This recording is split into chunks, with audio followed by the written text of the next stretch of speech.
These people already know I'll let that thing play for 4 or 5 minutes. I don't even care. Welcome, everybody, to another episode of the Straub Sports Show. Big bro here. Little bro here as well. Little bro, how you doing today? You know, I was a little under the weather, but this show always knows how to bring me to life. So I'm ready. We're rolling. Let's do this thing.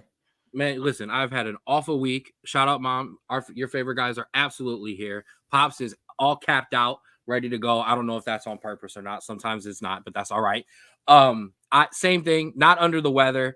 Awful week at work, awful weather. It's horribly hot. But man, I've been looking forward to this as well. Once again, thank you for joining us on the 216 Sports Network. Whether you're on the Facebook page, which is doing well and strong, make sure if you're there, you are liked and subscribed. If you like and you follow. If you are on the YouTube page, one of our 5,000 subscribers strong, make sure you give us a like and a subscribe there. Give us a follow all over the place. The 216 Sports Network, that's where you can find us. That's where you can find everybody. Who's everybody? What you mean, who's everybody? You know who everybody is. Stalling for the graphic. There it is. The 216 Sports Network. We got 4th and 15 with Mel and Smooth. The Jay Rich Show. The Rulers Minute with Rico McGee. Rico McGee has dropped multiple episodes this week from all over the place, from MAC football to the Olympics. Make sure you check those out and stick around because in a couple minutes, Rico McGee is going to join us to talk about MAC football, the thing he covers. He was at MAC Media Day, so we're going to have a fun one there. Outside Interference, our premier wrestling podcast. Mel dropped a major episode last night. Make sure that you go and check that out. It was late last night, so I had to go back and watch it this morning, honestly.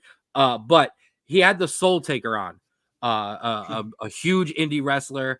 If you follow any kind of wrestling on social media, that name is familiar to you. Go check that out. That was an awesome episode as well.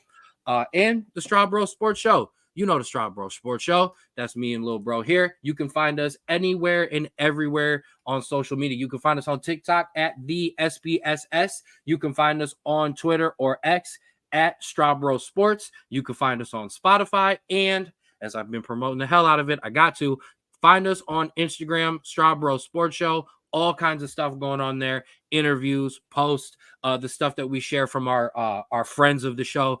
They're not sponsors. We're all having fun here. We're all trying to help grow each other's businesses. Speaking of those businesses, KZ Productions, the YouTube page, make sure you're following there. If you're joining us from there, we appreciate you.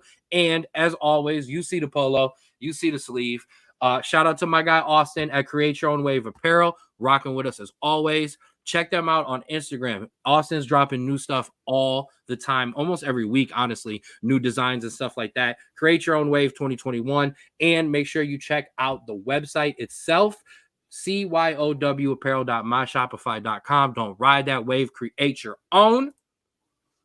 And, man, get your candy. OldTimeCandy.com, your home for all your retro candy from the 50s on up through the 90s. Make sure you find them on Facebook at OldTimeCandy.com or OldTimeCandy.com just in general. I share a lot of that stuff because she's always got promos going. I got me a box. Get you a box. You heard that box. That's an empty box. I need to re-up on my box. That's all I got to say about that. One more. Couple things because we're going to be at some stuff. I want to give some stuff. Cage Thunder MMA.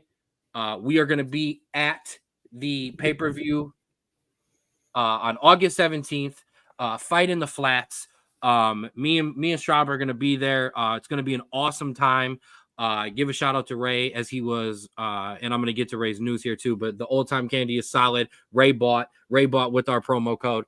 So shout out to Ray for that. But Cage Thunder MMA, that August 17th show, Fight in the Flats, headlined by Bedford's own Jarrell Hodge. Tickets on sale. Get in for that. We will be there. Look us out for the polos. Look for the ball guy. Look for the guy with hair. We'll be there together. We're going to do some fun stuff. We're going to do some interviews, post-fight. We're going to give you some check-ins, live check-ins on Instagram, live, and on, we'll share them through the Facebook to kind of give you our updates and, give us our thoughts on the fight as well.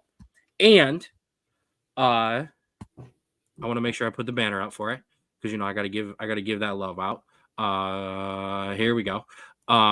August 11th, Sunday, August 11th, at Knuckleheads is a big fundraiser, as they do the Kids for Christmas fundraiser, from 3 to 6. Me and Straub will be there. We're going to be going live. We were going to be interviewing.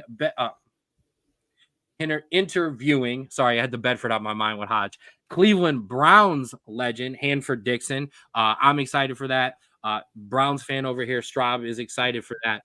So that's going to be. If you can't make it, it's $40. Great food, and it all goes to a good cause. If you can't make it, make sure you check us out on Instagram. You'll be able to kind of see what's going on, and like I said, you'll be able to hear our interview with Hanford Dixon. Last but not least, you all know what this weekend is, and that is what starts tonight with the Hall of Fame game tonight at 8 o'clock. The Houston Texans and the Chicago Bears kick off, which means, obviously, the Hall of Fame ceremony is on Saturday. And on Saturday, that's where you can catch the Straub Sports Show, because we will both be there for the Hall of Fame ceremony. What we are going to do is all TBD. Literally, soon as we end here, we are going to discuss what we are going to be doing there. We may go live. There's a lot of restrictions on what we can do, so we will go live if we can. If not, we're going to break down everything that we see. We're going to have a lot of fun. We're going to show you as much as we can and bring it to you as soon as we can. Like I said, there's going to be a little restriction on what we can show and what we can do. Thanks, Pop, for the congratulations. Trying to get that up on the screen. Thank you. All right. So that's all the stuff we need to get out of the way. Now let's have some fun. So as I told you, we are going to be doing, as we talked about, a big NCAA preview. We started last week with our non-Power 5 teams. We had a lot of fun kind of diving into some of the underdogs, make sure they got them love first. But not just some underdogs. There's a conference near and dear to our heart here in the state of Ohio and just outside of it, and that is MAC football. And who else to bring on to talk about MAC football is the guy who covers them extensively on our network, whether it's basketball or football, and the person who was at MAC Media Day, 216 Sports Network member and host of the Rulers Minute, Rico McGee. Rico, thanks for joining us on the show today. We appreciate you. Thank you so much for having me. I appreciate it. Absolutely. I think this is five or six now. So yeah. You're no stranger to the show. Right. The crowd knows you. The people know you as well. So Rico, I want to jump right into this. You were at MAC Media Day. Right. Your impressions of MAC Media Day in general, the ins and outs, how it was kind of, set up and things like that. I was going to go with you. Unfortunately, I had to work. But you were there. Kind of give me, like I said, give me your overview of MAC Media Day. You know what? Your pops just said something about the duck hat, so I'm gonna take this off right quick because we talking MAC. I got my Zips helmet. We got the Zips helmet, but seriously, it was dope. It was really good. Like, it was set up really nice. Every player was professional. They spoke to everybody. The commissioner of the Mid-American Conference made his presence felt, and he definitely spoke on some of the things that the MAC has done. And the Mid-American Conference has a lot of history behind it. One of the biggest things I took from it was they are a very underrated conference. They may not be a Power 5 conference, but they've got solid talent that has come from the Mid-American Conference. I mean, you think about Ben Roethlisberger from Miami of Ohio, who we're actually going to get to in a minute. Ben Roethlisberger, Antonio Gates. I mean, Charlie Fry, who played for the Browns, played for Akron. I mean, it's just a lot of underrated talent, and everything was just, set up so, nice and professional, and I like it. I really enjoyed myself. I had fun. I was looking for you. I watched it back. I wasn't there, but in my research, I watched MAC Media Day all 4 hours. And was trying to, I was trying to find you there, Rico, but that's all right. So, okay, let's step away from that and let's actually dive in. And I agree with you. A very underrated conference. Before I get, your outlook on the season, Was there anybody specifically who impressed you that when you went into that day, you were kind of like, I'm not so sure about this team or maybe this coach or this person? I spoke to Jerwan Newton, wide receiver from Toledo, and we talked about how they came up just short in the MAC championship last year versus Miami of Ohio. And one of the things he said that stuck to me, or he took accountability. He took accountability. One of the things he said was, we got complacent last year. We went into the MAC championship game, thinking that we had the thing already wrapped up, and we came up short. So one of the biggest lessons that they took was, finish everything, finish the season strong, don't get complacent, and I think we'll be a lot better this year than they were last season. And that was one of the things that stuck out to me, because I'm Toledo, they're actually bringing back some people. They have some question marks that I'm going to talk about in a sec, but that was one of the biggest things that stuck out to me. And I think Toledo is going to come in with a chip on their shoulder, and they're going to be ready for some football this season. Straub, do you have anything before I just kind of keep going?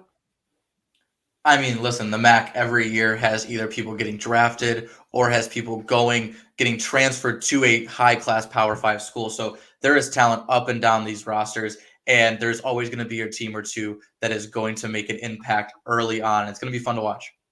Definitely. I meant questions for Rico, but that is 100% okay. I did not set you up that was a bad assist on my part, bad point guard. So Rico, you mentioned Toledo. For those unfamiliar, before Toledo got to that MAC championship game, undefeated in conference play, we're pretty much running away with it, and then they stumbled, flat out. But so you've already mentioned Toledo. Who else for you stands out kind of far and above the other teams? As it needs to be mentioned, there are no divisions in the MAC this year.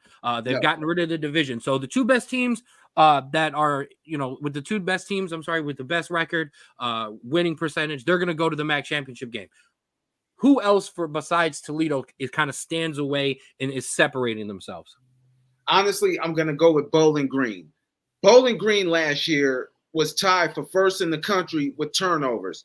They bring back defensive back Jordan Aludicon, and when he had 4 interceptions last season, and then CJ Brown had all MAC honors. Now, offensively, some of the biggest questions surrounding them is, can their wide receivers make some plays? But I think they'll be okay. They brought in Malcolm Johnson, who's a junior who transferred in from Auburn, and they brought in RJ Garcia III, who transferred from Kansas State. Not to mention they still have Finn Hogan and Jalen Tillman, who could make some plays. I think Bowling Green is probably going to be that team that's going to surprise a lot of people. They're predicted to finish third in the MAC. Actually, they're predicted to finish fourth. If Toledo stumbles, I could see Bowling Green actually sneaking past Toledo and finding themselves in the MAC championship game. So I'm mad at you, Rico, because you completely stole all of my thunder from my own MAC preview. But for everybody that didn't know, me and Drew drafted teams, and we're going to continue to do that throughout our NCAA preview.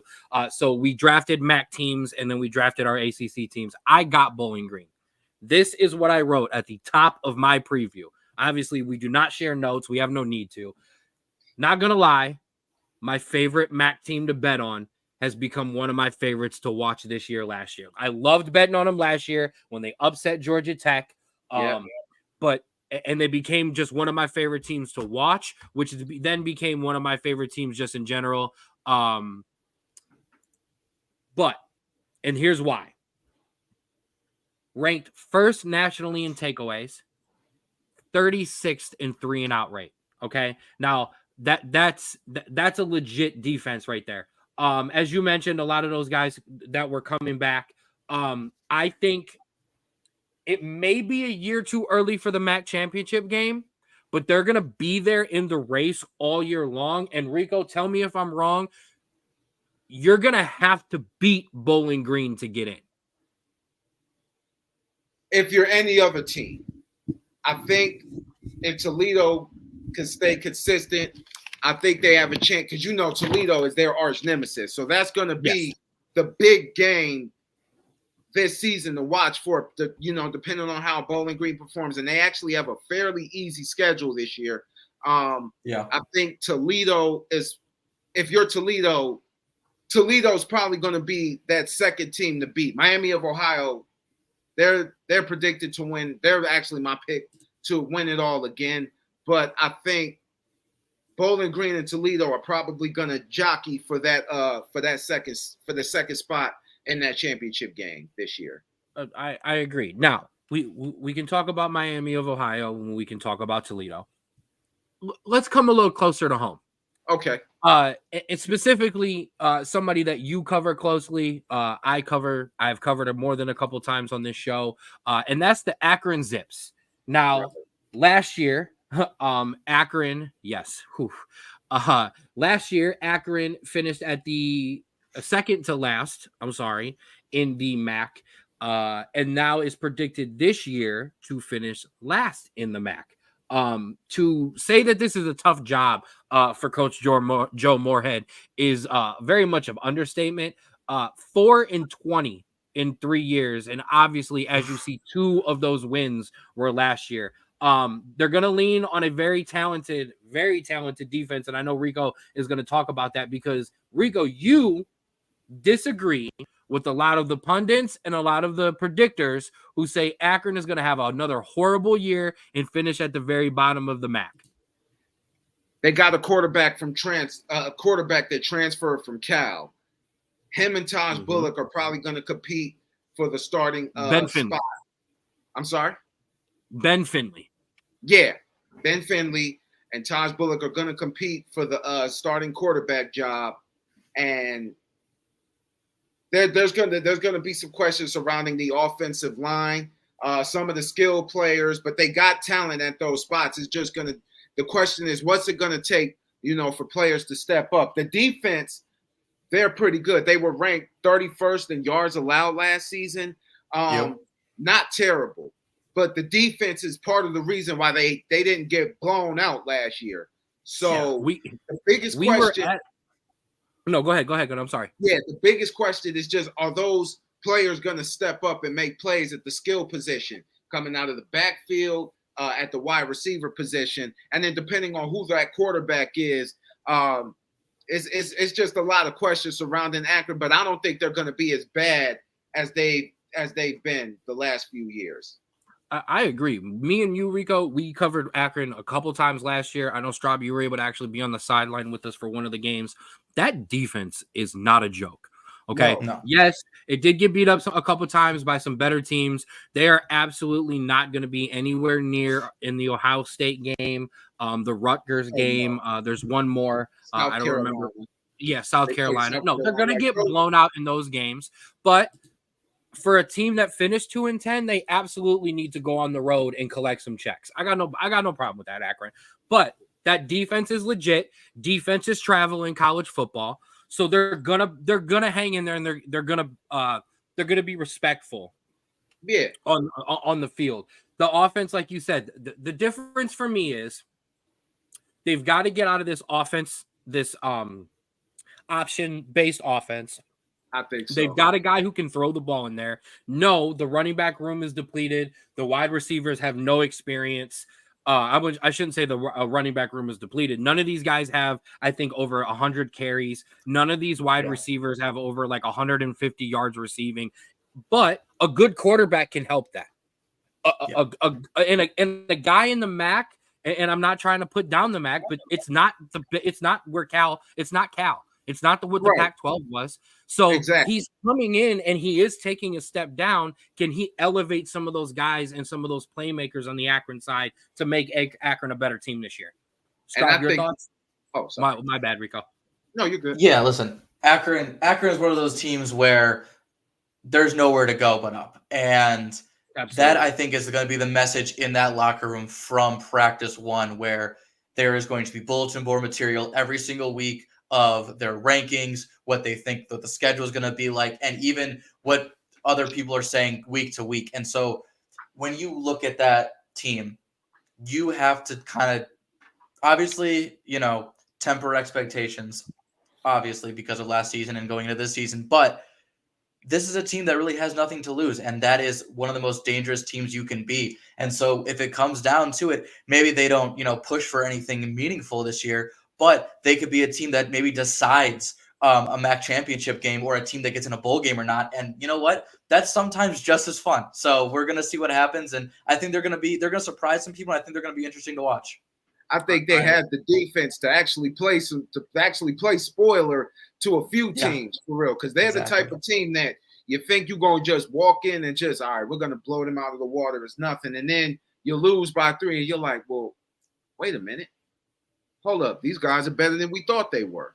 And and especially I think, I would hope, a lot of complaints, on the Akron side is, it's not always the greatest home field advantage. I'd like to see those crowds come out a little bit more, especially when it's a little bit warmer out, and kind of give a good defense a chance to, make some plays. Yeah. All right, shifting off of Akron, another team, as you said, who is primed and ready to take flight in the MAC, and a team that my brother covered this week, so I want to throw him some bones too, and that's Miami of Ohio. Rico, walking away from Media Day, what were your thoughts on Miami of Ohio? They're ready to pretty much win another a second straight MAC championship. They're returning everybody. Pretty much everybody's coming back. Defensive Player of the Year, Matt Salpak. He had 392 tackles for his career at Miami of Ohio. And then they got Ty Wise, who could potentially be playing Sundays. He was all MAC, and he was second team, I believe. Defensively, this team is just ready to go. And then Brett Gabbard, who's coming for his 6th year. Listen, he had a horrible leg injury last year, and that pretty much ended his season. But he still ended up getting 3rd team All-MAC honors, and he's the league's top returning quarterback. So they got top rusher Rashad Amos coming back, leading receiver Gage Larvadain. If I'm pronouncing his name wrong, forgive me. Pretty much everybody's coming back. That experience is there, and I mean, it's a no-brainer. Everybody's going with Miami to repeat, and I am as well. Straub, that's your team. I mean, I don't want it to be, because, we got a little rivalry going. But, no, listen, Rico's exactly right. 11 wins, MAC title last year, 7-1 in the conference. And you were absolutely right. They are returning everyone back. However, there is a little lack of depth in this team. And so that might be the only thing that could potentially hurt them. Maybe we get an injury or two halfway through the season. And then those guys that maybe haven't had a lot of reps, haven't had a lot of snaps, maybe aren't ready to step up into those positions. So that is going to be the big question mark early on. And if you look at their schedule, games against Northwestern, Notre Dame, Cincinnati, those are going to be those big games where you are going to see, is this Miami team built for something more than maybe a MAC championship? Because obviously they're looking to repeat, and that's something that is their floor. But I think their ceiling in their heads is going to be something that is going to be much bigger and much greater, because you got 12 teams in the playoffs. You have that group of 5 spot, and they are one of the teams that they are going to be massively pushing for that. It's going to be tough, but don't worry. Notre Dame will make Miami look really good. So will Cincinnati, so don't worry about it. So, all right. So that not just Miami of Ohio. So I guess I have two more overarching questions. Oh, I lost Rico. Hit the wrong button. I got 2 more questions for you, Rico. My first is, give me a team to look out for other than the ones we have named that might make kind of a, whether you think championship run into the MAC, or just a team that is going to disrupt some seasons in the MAC. Honestly, Northern Illinois might just make a little bit of noise this season. I think they're trending upward. I mean, they went 7-6 last year, had a couple of injuries. They'll be in the talk, they'll be in the running, but it's not going to be too much, in my opinion. I think they could definitely play some spoilers, and they're definitely one of the sleeper teams in the conference. I covered them.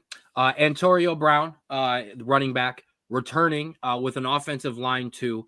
They've got a 6'5" wide receiver, Grayson Barnes.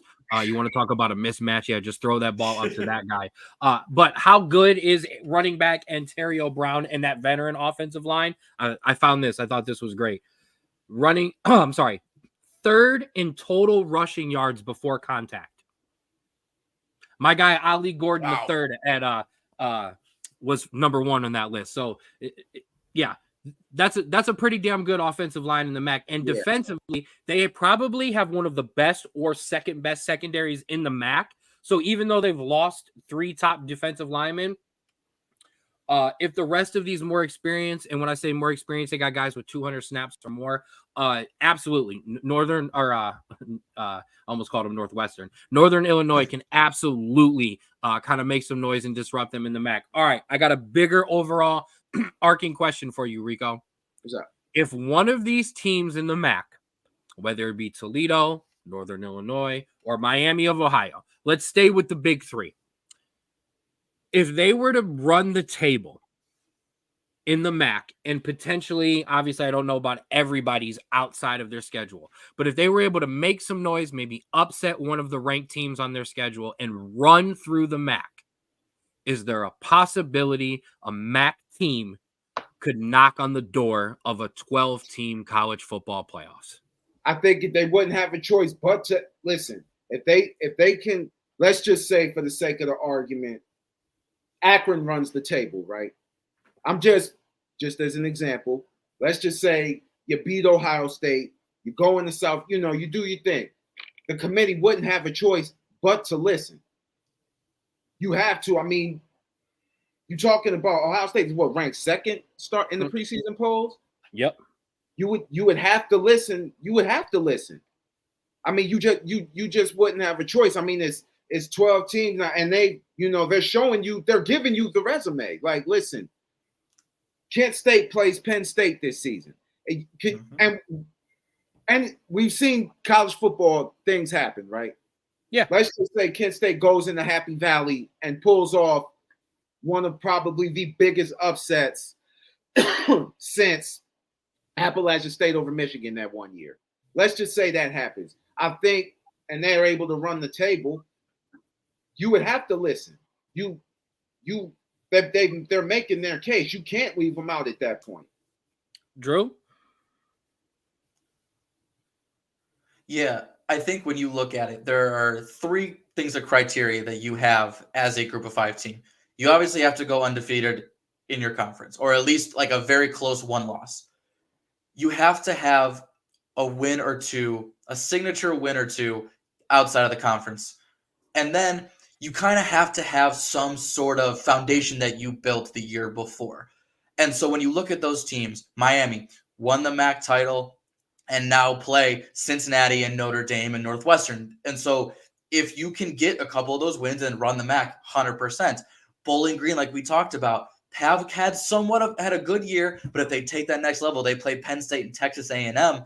Those are 2 wins that you could definitely do it. Toledo really doesn't have a marquee win out of conference, but that they still have that foundation from last year that if they run it again, you could still do it. And so it all depends on kind of the stars aligning, because that is kind of what you have to do when you are a group of 5 team. You can't just win. You have to win in a fashion that shows that you can compete with other teams that maybe have a massive advantage over you. You brought up their schedule, so I want to use that Bowling Green schedule, and let's pretend it's blanketed across every team in the division. You said Penn State and Texas A&M. Let's say back.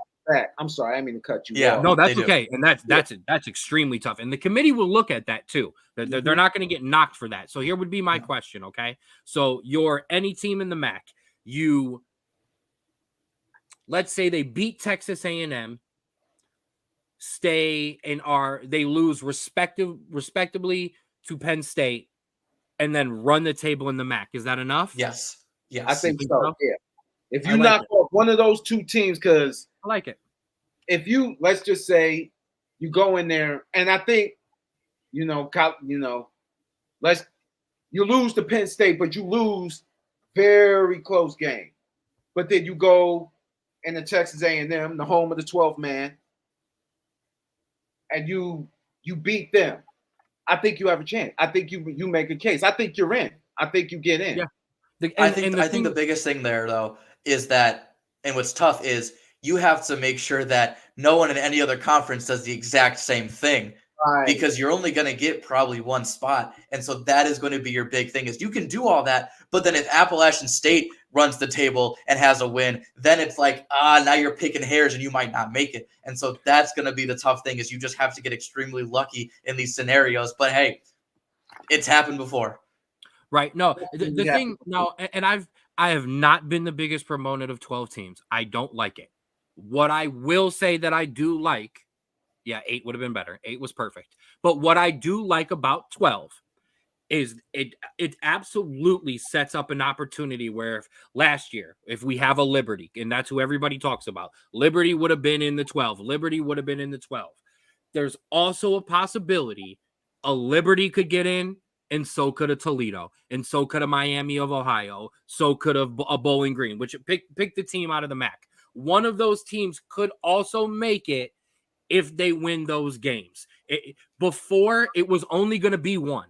When we had 4 teams, there was no way in hell we were getting one unless, and I know you're putting your arm up because you're talking about your University of Cincinnati team. You were not Liberty and you were not the MAC. No offense. No, I know you were playing in the American that year, but your schedule was legit and you had the best thing that one of those teams could happen. Let's say that they do upset a Penn State. Well, what happened with Cincinnati is they went into Notre Dame, beat Notre Dame. I then didn't lose the rest of the year. So as I continued to rise up the rankings, you had no choice but to put Cincinnati right up there with me because that was their win. So if you're a team like Bowling Green or if whoever you're one of these guys and you could get one of those historic upsets and then have that team continue to win, man, it would look good. So that would be my one thing there that I do like. Yes, Rico. Not to mention that, let's just talk about Miami for a minute. They lost to Appalachian State in the Cure Bowl last year, 13-9.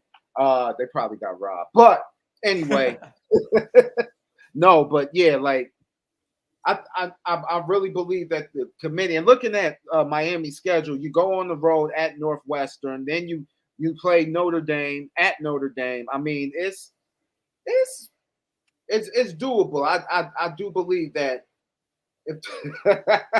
if one team is going to lose to a MAC team, I'm sorry, Ken, it is going to be Notre Dame. Oh man, I mean, we've got the Navy loss, we've got the Marshall loss. I mean, it would only. Oh, don't do this. Don't do that to me. They've got the defense to compete with some of these teams. Now, I think they can beat Northwestern, honestly. Mm-hmm. All right. So Rico, closing thoughts on the MAC. Closing thoughts. It's only going to probably be a 2-team race, maybe 3. A lot of teams are in rebuilding, are still trying to build for the future.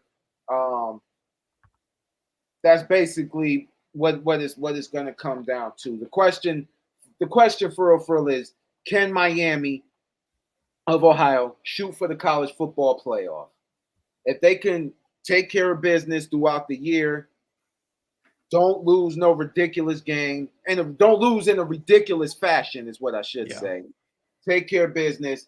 Can they make the college football playoff and be one of the first team in the MAC to make the playoff? That's basically what it is. It's a 2-team race with maybe 1 or 2 teams on the side that could play spoiler. That right there is why this is going to be one of the most historic college football seasons we have in a long time. When have you ever been able to say that about the MAC? Right. Or any of these lower division teams. This isn't just on the MAC. So that's awesome. All right. So Rico, last before we get you out of here. NFL training camps have started. I know you're excited about your Atlanta Falcons. Kirk Cousins is not practicing ever or going to play in any of the preseason or do anything. So I know you're excited about that, and your Atlanta Braves. Two-part question. Are you more excited now that training camp is open than you were during the draft for your Falcons? And are your Braves going to hang on? Listen, I don't know, man. The injuries for the Braves are just piling up. They don't have a closer, and it's just the Braves is like, you know what? If we don't make it, it's cool. I understand. The Falcons, I don't really get caught up in. I've never been one to get caught up in training camp. They're talking That's fair. about how good Michael Penix Jr. looks. I'm like, he's We probably talk going about practice. Yeah, they're talking about practice. He's going up against the second team. We don't have any depth at the secondary position, for real, for real. We still got to build. It's still going to be a long ass time. I don't have any expectations. Yeah. We'll see what happens. It's just one of those we'll see. I'm not going to throw anything this year like I have in previous years. I'm going to just let's get through the preseason before we do anything like that. No, I'm with you. No, that's and you know what? I 100% agree with you on your Braves. If it doesn't happen this year, I don't think there's anyone to blame there. Thanks again for jumping on with us, Rico. Like I said, you can catch Rico McGee on the Rulers Minute all over. Actually, here, Rico, you the floor is yours. Tell the people where they can find you. Man, y'all can find me on YouTube at the Rulers Minute Show with Rico McGee. You can find me on TikTok at the Rulers Minute 216. You can find me on Instagram at the Rulers Minute 216. I'm rebuilding my Facebook page, but TikTok, Instagram, and YouTube is where you can find me definitely. And I got an episode talking about Black college football. I'm gonna give you my top 5 college picks for football, regardless of division. So stay tuned because that's coming down. And I'm gonna be talking about the decline of the American heavyweight in boxing. Thanks, Mr. Straub. I appreciate you. Absolutely. And listen, you can check all of those out, like I said, on all of Rico's platforms, and we share them through on the 216 Sports Network, hell, on my page as well. So you can find Rico's stuff everywhere. Thanks a lot, Rico. We appreciate you joining us, man. Hey, man, thank you. Thank y'all for having me. It's always fun when we do this, man. We like the Avengers, man. Absolutely. The sports superheroes, baby. Let's get it. All right, man. All right, bro. So Dolo, now let's wrap up the MAC. I want to run through this real quickly because we've got a lot to talk about still. Okay. Yes. One of the teams. So we'll kind of bounce back and forth. Like I said, we talked about most of these. One of the teams that we did not talk about, so I wanted to give them a little bit of the shout out because they're another team local and close to us, and that would be. Oh, I need to check on one thing real quick. All right, no, Rico's good to go. Make sure before he left, all his stuff was downloaded, and we made sure the episode didn't get screwed up. And that's Ohio University, the Bobcats. The Bobcats are literally the definition of what you have to do in a non-Power 5 school, especially in the MAC. Coach Tim Albin lost 21 players to bigger conferences or the pro leagues. Oh, okay. God. All right. 17 transfers he brought in from the FCS level or lower, and that is absolutely how you got to do that. They had some bowl game hype from Parker Navarro, Ricky Hunt, 115 and 4 scores in that Myrtle Beach Bowl. So the Bobcats are kind of riding a lot of bowl game hype, which is scary sometimes. Sometimes it's good for you. Sometimes it is not, depending on how they cashed in.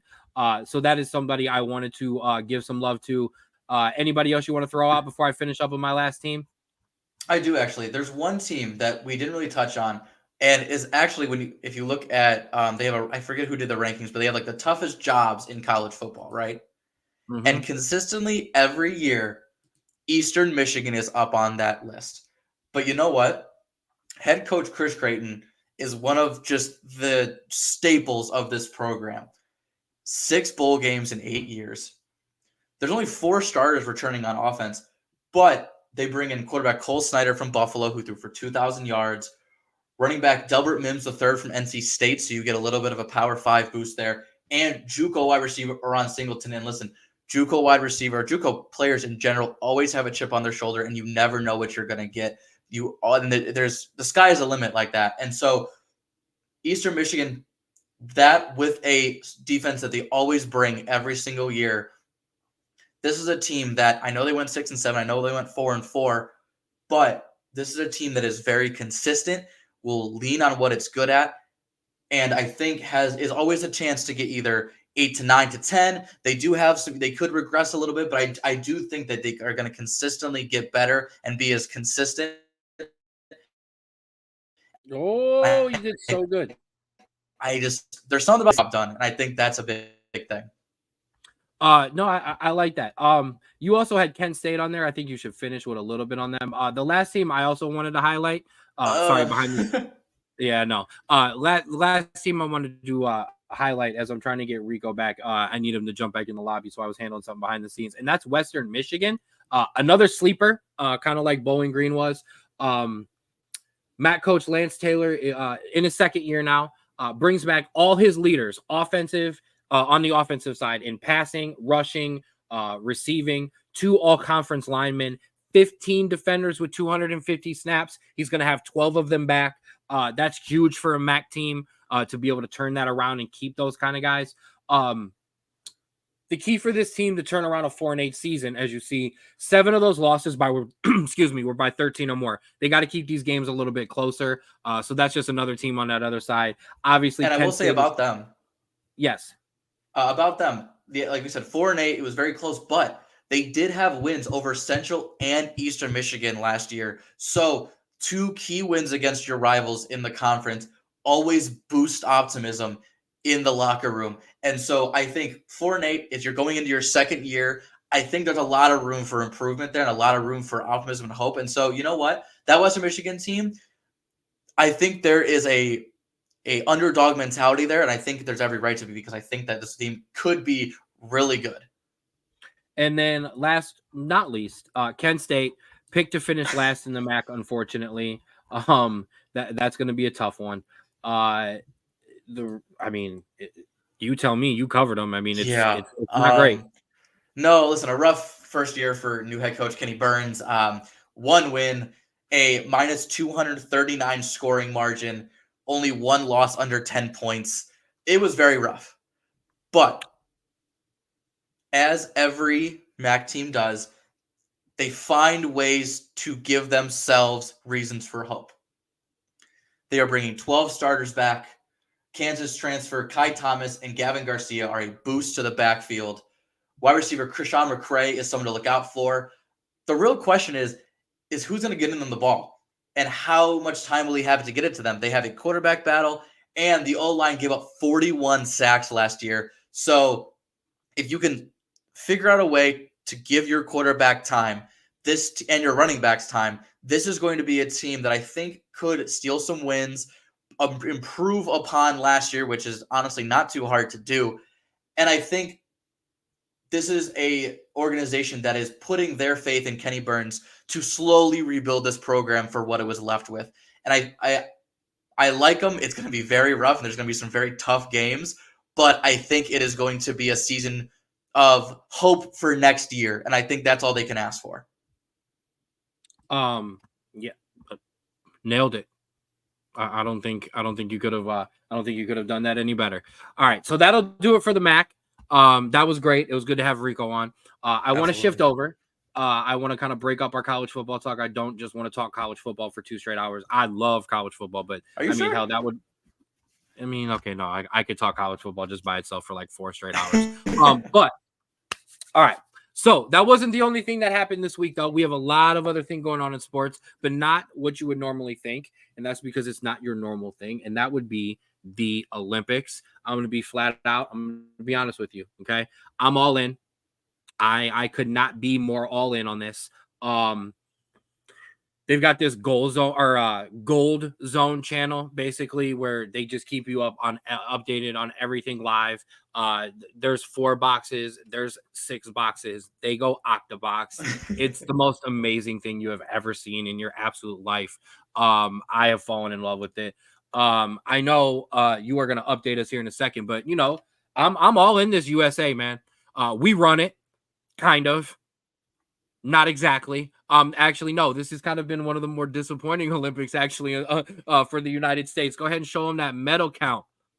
So, listen, obviously, you see the main one on the right, which is your total medals, which we still lead in. We are still firmly ahead. This is as of yesterday, so don't kill me if, this today there was more medals won for some teams. But as you can see on the left-hand side there, we are slacking in the gold medals. And so it's a little frustrating. We usually dominate, but we do have golds in artistic gymnastics, fencing, and 3 in swimming, which actually is a total of 17 medals in swimming. So obviously we have that advantage as we always do. But yeah, there is some things that, we haven't been as good as we have in recent years. I mean, here's the thing. On the men's side, for the swimming side, the rest of the world got tired of us whooping their ass. So they've absolutely caught up. That's Don't hit on the women's women's swimming so much. Not so much on the women's side, but here's what I'm going to say about this. Our core of our women's side, all of these, and I apologize, I think I might have said girls, all of these women are like now 26 to 28.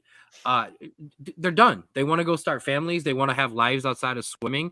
And I'm not, we're not pulling a Harrison Buckner here talking about who should be anywhere. But if you're going to start a family and you're Michael Phelps, you can swim a lot longer than any of these women want to if they want to start families. That's just kind of how it goes. Obviously. A lot of these girls, but they've even talked about it, a lot of these women are hanging it up. A lot of these women are their last Olympics. So no, they're not at the top of their game. So you're seeing a couple more bronzes. You're seeing a couple more silvers.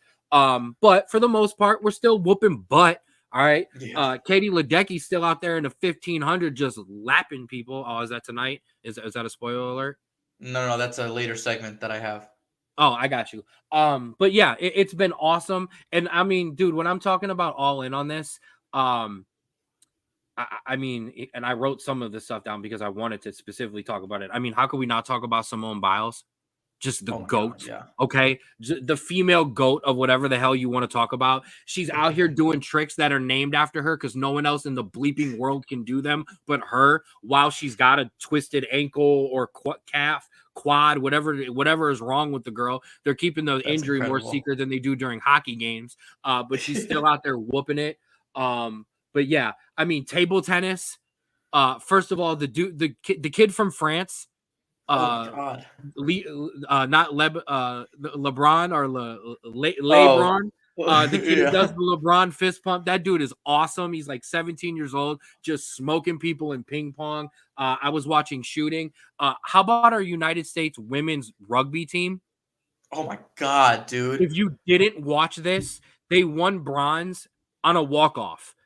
Literally, they were at their very own end, scrumming it out and throwing the ball around however you do it in rugby. I'm not about to pretend like I know what to say.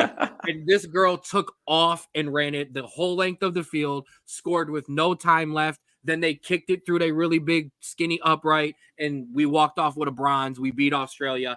Shout out to that. I've been watching water polo, which is I played some in high school because I was on the swim team. I did some swimming. That's the hardest sport in the Olympics. I'm going to tell you right now. But one of the funnest things, I'm not going to lie, other than Snoop Dogg, one of the funner things about the Olympics is, and I'm not going to lie, watching the sports we're not in. Yeah. Like, love me some handball. Still feel like I played the wrong sport and I absolutely should have done me some handball, but yeah.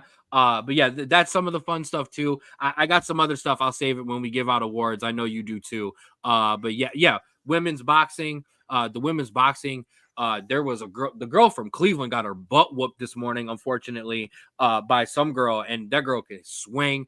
The male boxing, one of our Americans did get through. I've been watching some of that. I've been watching judo. What else? Shooting. Yeah. So obviously we have, the U.S. and men's and women's basketball team both starting off 2-0, which is really nice.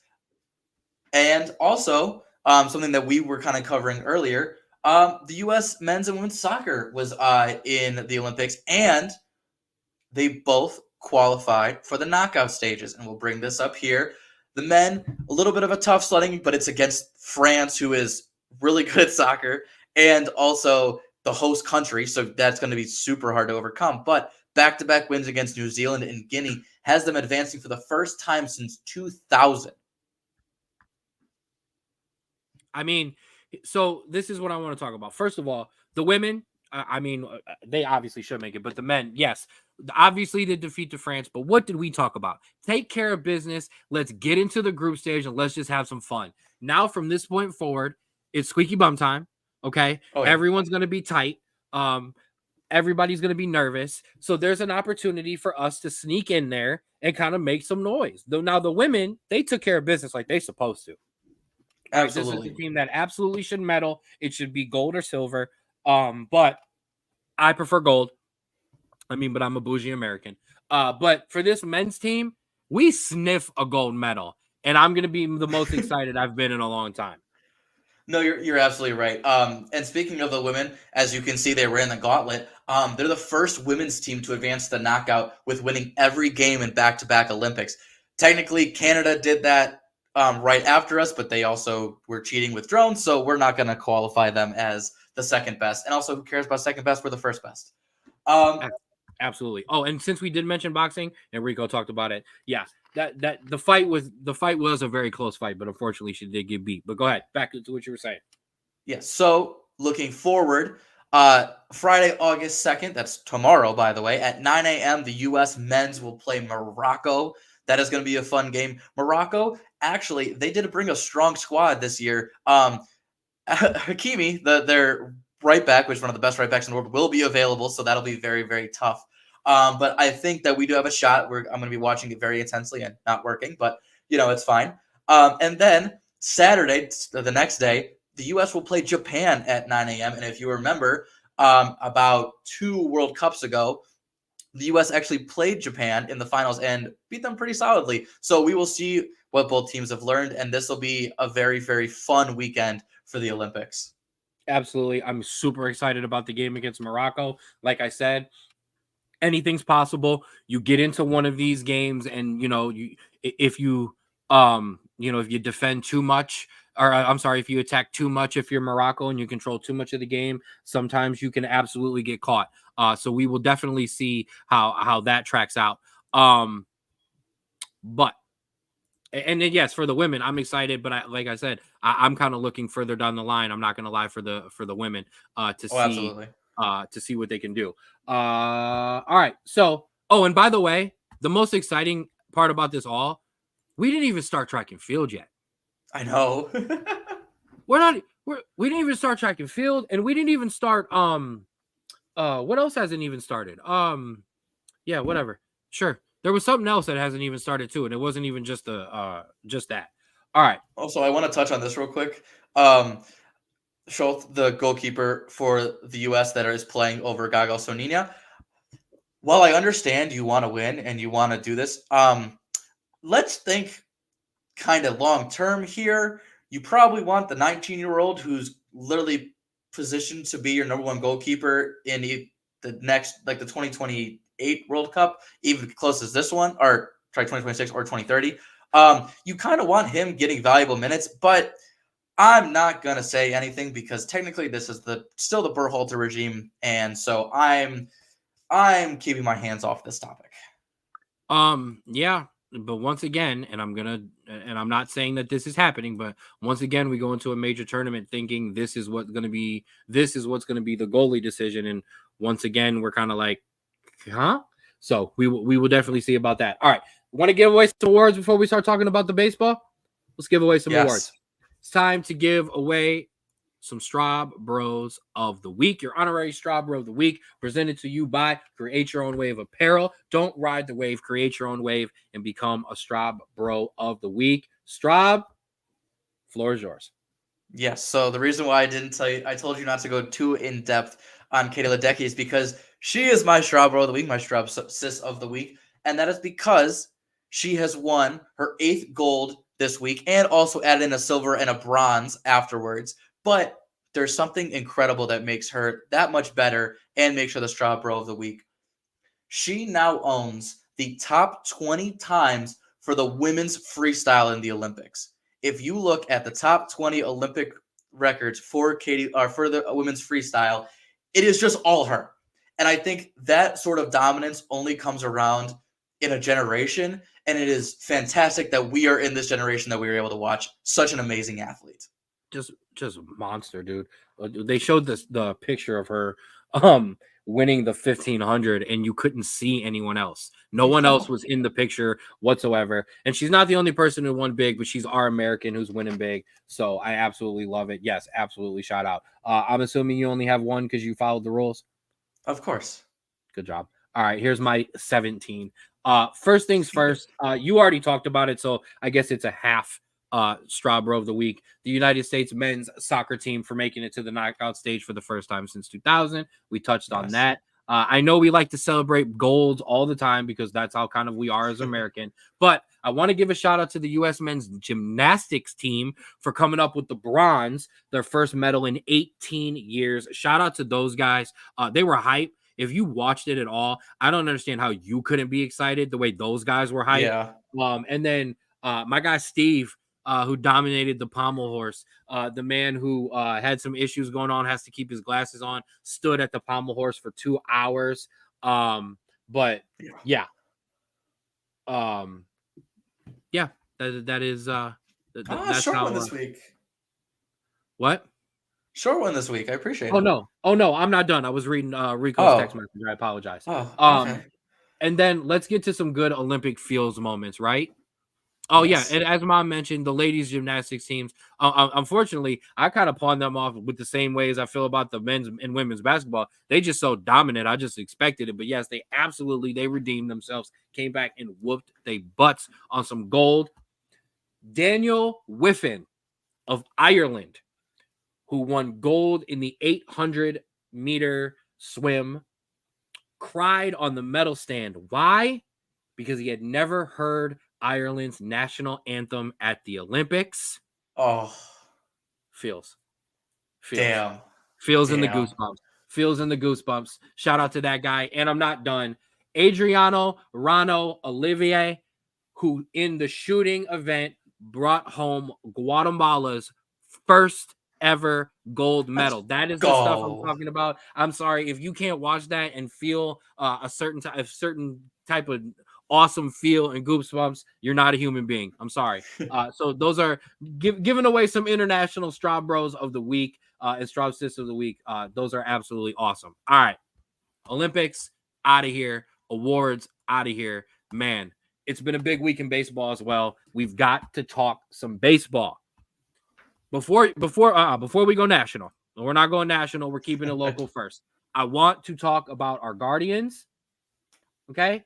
Because we made some moves. Everybody been saying, make some moves, Guardians. Make some moves, Guardians. Do something. Poking the bear. Do something. Well, we did something. From the Washington Nationals, come on aboard Lane Thomas.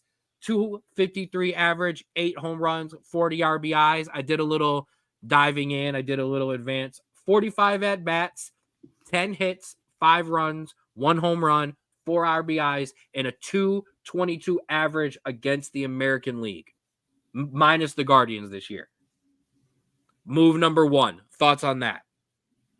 I think it's definitely something to shore up the outfield. I think that we are very much right now kind of picking and putting in people in places they, don't normally play. Schneemann, Angel Martinez.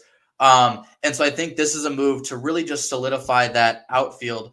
Maybe not every day. Maybe, if, he starts to slump, or not slump, but, doesn't hit as well. Maybe put him out there, give guys a break. But this is definitely a move to get those guys, in positions they're supposed to be and kind of have more fluidity when you are putting and making lineups. And so I like it. I hope he does well. I hope, a change of scenery is going to really boost him, even though he wasn't playing too bad when he was with the Nationals. And we honestly, we didn't give up much. We did give up Jose Tena, which was someone that, had been on the edge for a while, but never really kind of got that boost. But for what we gave up, I think it's a good move to kind of stabilize that lineup. I like it. There was some major guys to be gotten, but you were going to have to give up a haul. And this team went out its way to not give up a haul. And I'm very happy about that. We kind of made out in both deals where we, like I said, we didn't give away more than we really needed to. One of the things, one of the other moves that we made, Alex Cobb from the Giants. And I'm kind of excited about this one. And I'm not going to lie. There was some hip surgery. which he was working his way back from, some shoulder discomfort, which kind of probably comes along with not having an actual spring training and normal season like most guys do. But he was about to make his debut. He wanted a spot in there in the majors. The Giants were kind of iffy, so we get him. He's going to make one more spot start in the minors before he comes up and he joins this rotation. A career 3.85 ERA, but a guy who made an All-Star game last year. Can absolutely eat some innings. A back end middle rotation guy. At his best, he's your middle, on this team, kind of towards the front end rotation guy. At minimum, he's a back end rotation guy. One of the reasons I like this move is he needs to help this stat, because this is not a good stat for your Cleveland Guardians. We have 5 relievers that rank among the top 22 in pitching appearances. Those numbers have to come down a little bit more these next month or two so that we can get them both ramped up as we start to head into the off season. I agree with that. I like both of these moves. How do you feel about the Alex Cobb move? Yeah, the Alex Cobb move is a very low risk, high reward move. I think you are getting a guy. He's 36. He's getting up there. He's kind of, his body's wearing down. You can see this from the injury, but you can kind of squeeze one little ounce every ounce you can get out of him and get him doing enough end of the season, maybe even the playoff time. This is a guy that I think is really going to help just take the load off of innings in terms of your relief pitching and really, I guess, give guys that need a break. And by that, I mean Carrasco. You saw this in the 4th inning that last week. Didn't really do so well, kind of just imploded against the Phillies. This is a move, like I said, it's very similar. It's very similar to the other move. It's to stabilize. It's not to drastically improve. It's not to make us an immediate World Series contender, but it's to stabilize. It's to make sure we have a shot. We can get into the playoffs without, barely squeaking in. And it's to making sure that when we get there, we aren't having to throw out guys that are limping to the finish line. No, I agree. What I want, and listen, I don't know how it works in terms of pitchers needing what kind of time they need, but I want Carrasco out of the starting rotation as soon as possible. And I want him to become the guy who comes in regardless of how many days rest it is, to kind of give us 1 or 2 innings to bridge the gap. I think that could be what Carrasco could do. I think it would be a good thing for him. Now I'm going to address this because I've been, and I sign Bauer tonight, sign Bauer. And listen, I'm going to say this because I haven't really addressed this too much. That boy got lit up last week in the Mexico League. And I'm talking lit up. I'm good. And apparently so is everybody else. So listen, I've said my piece and I don't feel like repeating myself, and everyone knows my opinion on this. And so you have the opinion. I tend to agree with the opinion, but this is kind of where we're at. If nobody is going to sign him, even teams that kind of like us, where they are a pitcher or 2 away from being not a contender, but getting in the playoffs. A contender. If they're not going to sign him, why should we? Why are we going to be the ones that are, he's not fielding any offers. And so what makes us so smart to be like, well, we think that no, guys, that's not how we operate here. We don't operate, picking up guys that are, well past their prime and getting lit up in another league. No, I agree. I'm out. I have to be there. So yeah, like I said, back to that. I like both of these moves. Yes, we're gonna have to shift a couple things around this weekend, as we said. Bibby's out this weekend, as Nick said. The rehab start. I was happy about it either way, because of a blister. I also had no problem with it. Just making sure he's ready to go. Because we're gonna need you, absolutely. But yeah, everybody has a bad game. I knew that was coming. But before we jump around the major leagues to some other transactions, I want to stay right here at home. I'm glad Ray commented. I'm glad Nick commented because I got a question for my Guardians fans. Yeah, I'm talking. I want to do it. I don't care. I don't care. If you did not know, our first round draft pick. What's his name there, Drew? Travis Bazzana, baby. Yeah. In his first minor league at bat, in his first game, my man went grand slam. Okay, showing off the power. Okay, so here's my question, Guardians fans. No. In Straub, tell me why not to put. Tell me why not. Tell me why this man should not be on the playoff roster. Why not? Because we are trying not to be a prisoner of the moment and gut reaction sports network, and that is the exact thing that what it would be if we did. I'm sorry. Listen, the kid is going to have so many years to prove that he belongs in the major leagues and in playoff rosters. 3 months out of getting drafted is not the time to do so. I'm sorry. I get it. This is the most Stephen A. Smith first take Skip Mad Bayless dog garbage question I have ever asked in my life. It goes against everything that I believe in. But man, I saw that power and I saw that home run and I was just like, why not? Why not? There's so many reasons why not. I don't even want to get into them right now. If you listen, yeah, see, thank you. Ray got my back. All right, so here I'm gonna give it to you. This, okay? I don't like to use what the phrase is because there people can absolutely have a right to be offended by it. But if you had to choose, okay, that metaphor about putting something to your head, you are the GM and you are told by the owner you have to make one decision here of these two. You have no choice. You have to sign Trevor Bauer or you have to bring this kid up for the playoff roster. Straub, what would you do? I'd pull a money ball. Awful sports radio topics. Yeah, this is peak summer talk right now. It's absolutely fantastic. Yeah, here we go. Bring up LeBron. We're gonna bring up LeBron next. Could Michael Jordan have led this current U.S. Olympic team to a better final against South Sudan than LeBron did? Coming up next. Oh my God. You know what? If I have to make that decision, I am 100% bringing up Bazzana because I just don't like Trevor Bauer that much.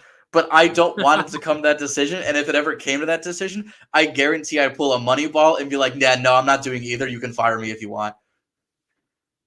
Listen, I completely understand.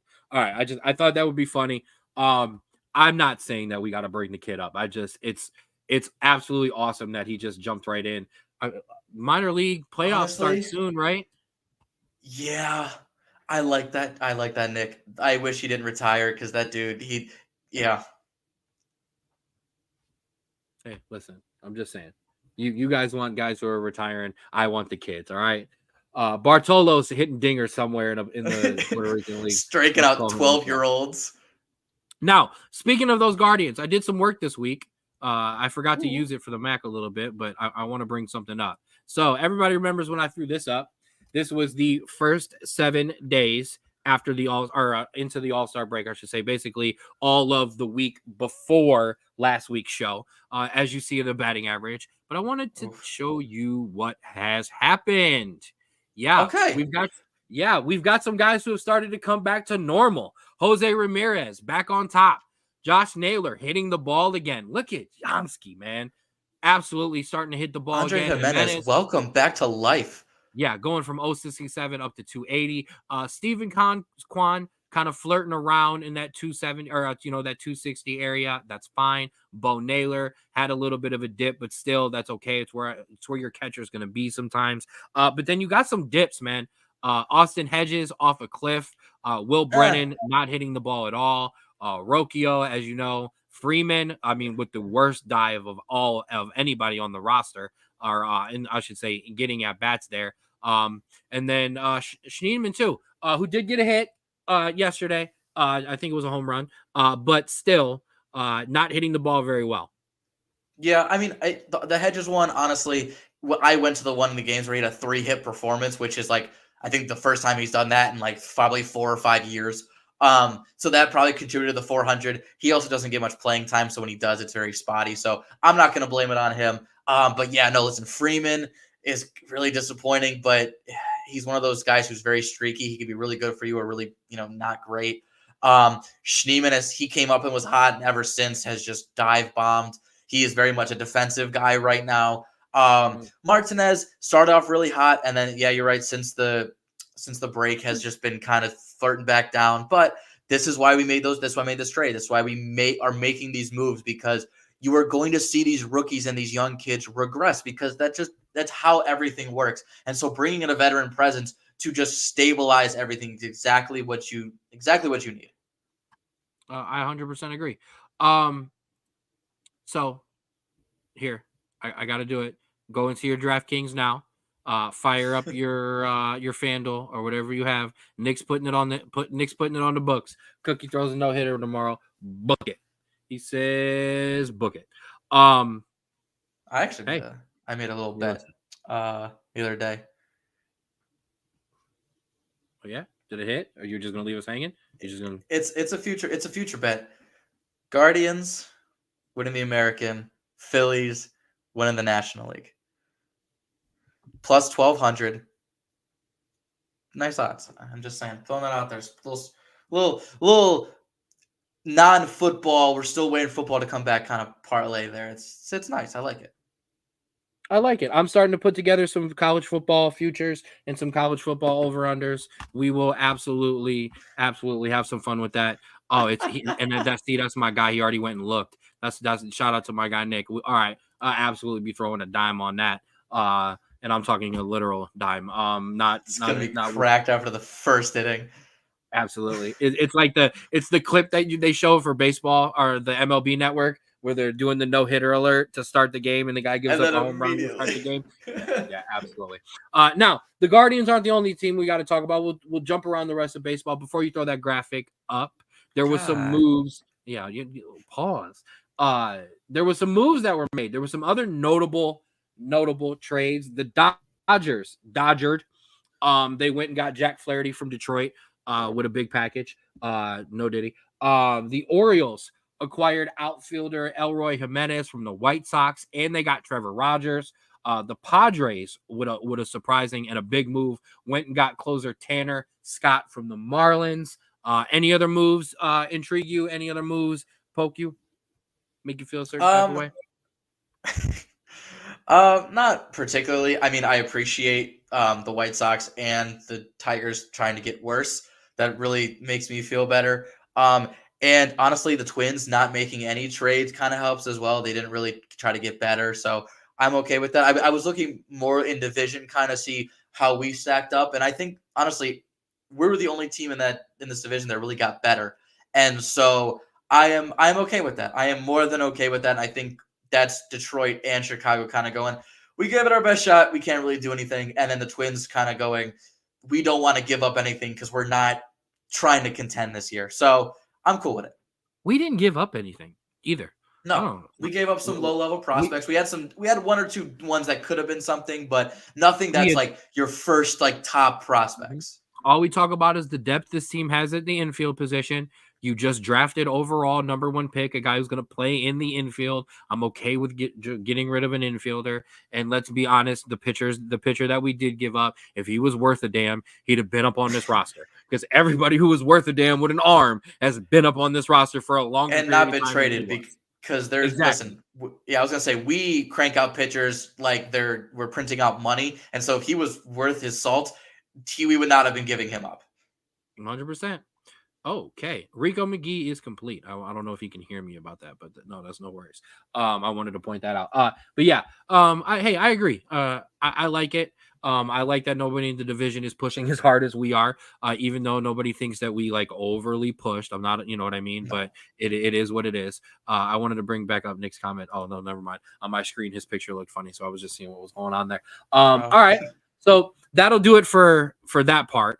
What I do want to talk about before you go ahead. It's graphic time. Go ahead. Yes, go ahead. As we take a look around the rest of the American League, talk to me. Yeah, listen, the Yankees, unfortunately, I mean, they're battling with Baltimore. Those are your two big teams in the East.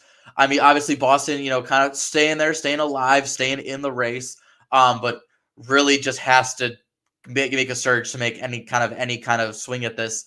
When you look at the West, Astros and Mariners are now in a kind of back and forth. Unfortunately, when it comes to Seattle, they're not great at holding division leads, so I will probably see Houston continue to kind of extend that lead, but we will see. Man. Um, and then listen, you have 3 AL Central teams at least at 59 wins, almost at 60, and so as long as listen, you don't want to get in that wild card race. You have the Yankees, you have the Orioles if they give it up, you have the Mariners, you have the Astros if they give it up, you have the Twins, and you have the Royals, all hovering around 60 wins. You do not want to give up this division lead because it might be almost impossible for you to even get into the playoffs, if not do anything once you're in it. No, I agree. Some big news around the diamond staying here in the American League. So first things first, as Nick pointed out, we have a big series coming up to starting tonight with the Baltimore Orioles. As you see, they sit at the top of the AL East. This is a big chance for this Guardian team to show everybody that the first half was not a fluke, and that we are back. We're back rolling. We're back hitting again in this bullpen. If we get it to you, if we get it there, it's lights out and you're untouchable. One of the things I also wanted to point out was how hilarious it is. I mean, Seattle was on top of this division. Oakland flirted around at the top, and Seattle was up there, and Houston just was hanging around. And now look at them. I do find it funny that 3 teams in the AL Central would be on top of the AL West. And speaking of that AL West, we had some breaking news that hit at the top of the show. I want to shout out Ray for throwing it in there for me. I was able to check it on. As he said, we had some big breaking news, and that would be Los Angeles Angels outfielder Mike Trout is once again done for the year. We literally talked last week because he was pulled out of his rehab assignment to get reevaluated. We did mention that we were a little bit on top of this actually for the show. Shout out to us. Wasted talent, wasting away on a team that doesn't seem to really care about winning. So shut it down, Mike Trout. Go get healthy and demand a trade next year. Yeah, I was gonna say, I looked at his contract. It's until 2031, and so that's retirement age for him. And so there is no way you can just decline a deal to go to test free agency. You have to request a trade here. You have to demand a trade if you want to win anything in your career. You have to Damian Lillard this. You have to literally say, I've given you my all. You haven't given me nearly enough. I want out. I want to win something before I retire. And I don't think a single person, not even any Angel fan, would be mad at him for that move. No, I don't. And if you did, I couldn't understand how. But yeah, that'll do it for your around your American League. I do want to point this out. That Baltimore series, just like that Philly series too. We're here. I will say though, the White Sox, like I said, 27-84. Currently, if they don't win another game, which probably will not happen, they are currently tied for the 3rd least amount of wins in MLB history, tying the 1889 Louisville Colonels, who finished 27-111. So listen, it's I want to touch that. I don't want to say anything too bad because the people that own the record are the 1899 Cleveland Spiders that went 20-134. So that's obviously the White Sox. That's never getting touched. No. So, the White Sox, will probably win a couple games, but they have to get to 39 to pass the 1898 St. Louis Browns because the rest are at 30, 28, 29, 27, 23, and 20. And I don't know if they're going to get to 39. Why is everything Cleveland related? The Browns, the Spiders. Damn, we just all over this bad baseball history. It's scary. Couldn't happen to a better baseball organization. Wah, wah. National League wise, we did touch a little bit on it. The Braves, we talked about them hanging on with Rico. The Dodgers are dodgering. The Phillies are Phillying. And the Brewers are brewing. I know. Gotta I add gotta that in give, there. Look at listen, him at 61. I know, and I got to give you all the credit in the world because you were on these Brewers for a long time. I'm really, really still high on the Padres. I'm really still high on the Cardinals. The Diamondbacks made some moves in the trade deadline as well to Yes. kind of try to make up for some of one of their injuries that had just happened. So I'm with you. You're all right there, kid. I see you there with your Brewers. Speaking of, like I said, I did some work this week. Yes, you did. One of the biggest things that we talked about, one of my previous nerdy stats, is I brought up run differential. I brought up your top 10 in the league, and when I did, it looked a little bit like this. This was a couple weeks ago. Obviously, as you see, Philly up top, Baltimore, the Dodgers, Yankees, the Guardians sat fifth. The Brewers, Braves, Royals, Twins, Astros. Fast forward a couple weeks, and man, how it changes. On top of that list, jumping up to the top position, the New York Yankees, the Phillies coming in at second, the Dodgers sit at third still, Orioles fourth, the Brewers jumped above, your Brewers jumped above our Guardians, the Royals still up there. However, the Minnesota Twins, bye-bye, the Atlanta Braves, Houston Astros, and look at that in the last position, the Cincinnati Reds jumping up in your top 10 for run differential in all of the major leagues. Surprising? I mean, yes, but also no. If I've watched some Red games this year just out of curiosity, and they're one of those teams that is just so poorly managed that they have so much talent, and you see it by this run differential where when they are winning big, and if their pitching is on, the batting will take care of it. But in these close games, when it comes down to picking a guy and putting that reliever on the mound that's going to get you 3 outs and get you out of the inning, David Bell, their manager, cannot do it. And it seems like one of those things that if you don't make a decision by the end of this year, you may lose a lot of this talent that's could really get you into these playoffs in a year or two. Are you surprised? No, because that's been the Reds for the past since I've watched them. So, and since I've watched them, and the only person who's in the chat that could say different would be our father, who watched the Reds the last time they were actually worth a damn. So yeah, so that'll do it for baseball. That'll do it for your Olympics. So what we want to do, we want to spend this last little bit. We are going to jump back into our college football preview. We're going to do a little bit of rapid fire. Like I said, we're each covering a certain section of teams. Straub, the way we're going to do it is I'll start. I'll throw it back to you, and you can kind of go from there, and you can take whatever team that you want. I'll kind of let you give your thing, and we'll go from there. One of the things I did want to add, because I want to give myself credit for the homework that I did. Recruiting is a major thing in college football. It's something that I've paid attention to for the longest time. I'm not going to lie. I've kind of always been big on it. I've always wanted to know who's coming into Notre Dame. So what I went through, and I did it for the MAC, and I will touch on those, but that's not the MAC. That is. And that is the recruiting rankings. I went through. Now, what you see is the list here is I rank them, obviously, by their rank in, overall. There's 3 categories. RR, that is your recruit ranks. That is strictly guys coming in from high school. Your TR, your transfer rankings. Yes, that's a real thing. We rank the transfer portal. And they put those scores together, give you an overall ranking, and that's what they were ranked by. No surprise, the Toledo Rockets were at the top of that. Now, I wanted to give you some credit. You talked about it. Eastern Michigan, and I gave them some credit. Western Michigan, the second and third ranked teams. Look who's there in that 4th position, the team that Rico talked about as well, the Akron Zips. Miami of Ohio, another team's expected to do well. Bowling Green in the middle. At the bottom there, a little surprising. Northern Illinois, Ball State, Central Michigan. That's a tough one. But yeah, those would be your MAC rankings. So as we start to talk about the ACC, I feel like we should start right there. There is all 17 teams, or however many teams there are, in the ACC ranked. As you see, the Miami Hurricanes take the top spot. I mean, they are 6th overall in the rankings.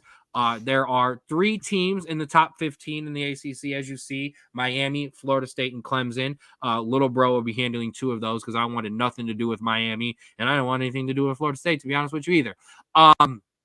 Boston College, unfortunately, take up the bottom position in there. Anything on Yeah. that stand out to you besides the one glaring one I'm going to talk about? So if you look at the newcomer, if you can see it near the bottom, SMU comes in, and obviously way down in recruiting, you're not going to get that boost until you've gotten a couple years into the ACC. But look at that transfer rating. They are Yeah. honestly middle of the pack, probably like 6th or 7th, because they basically went, hey, we're going to be good and we have the money to spend.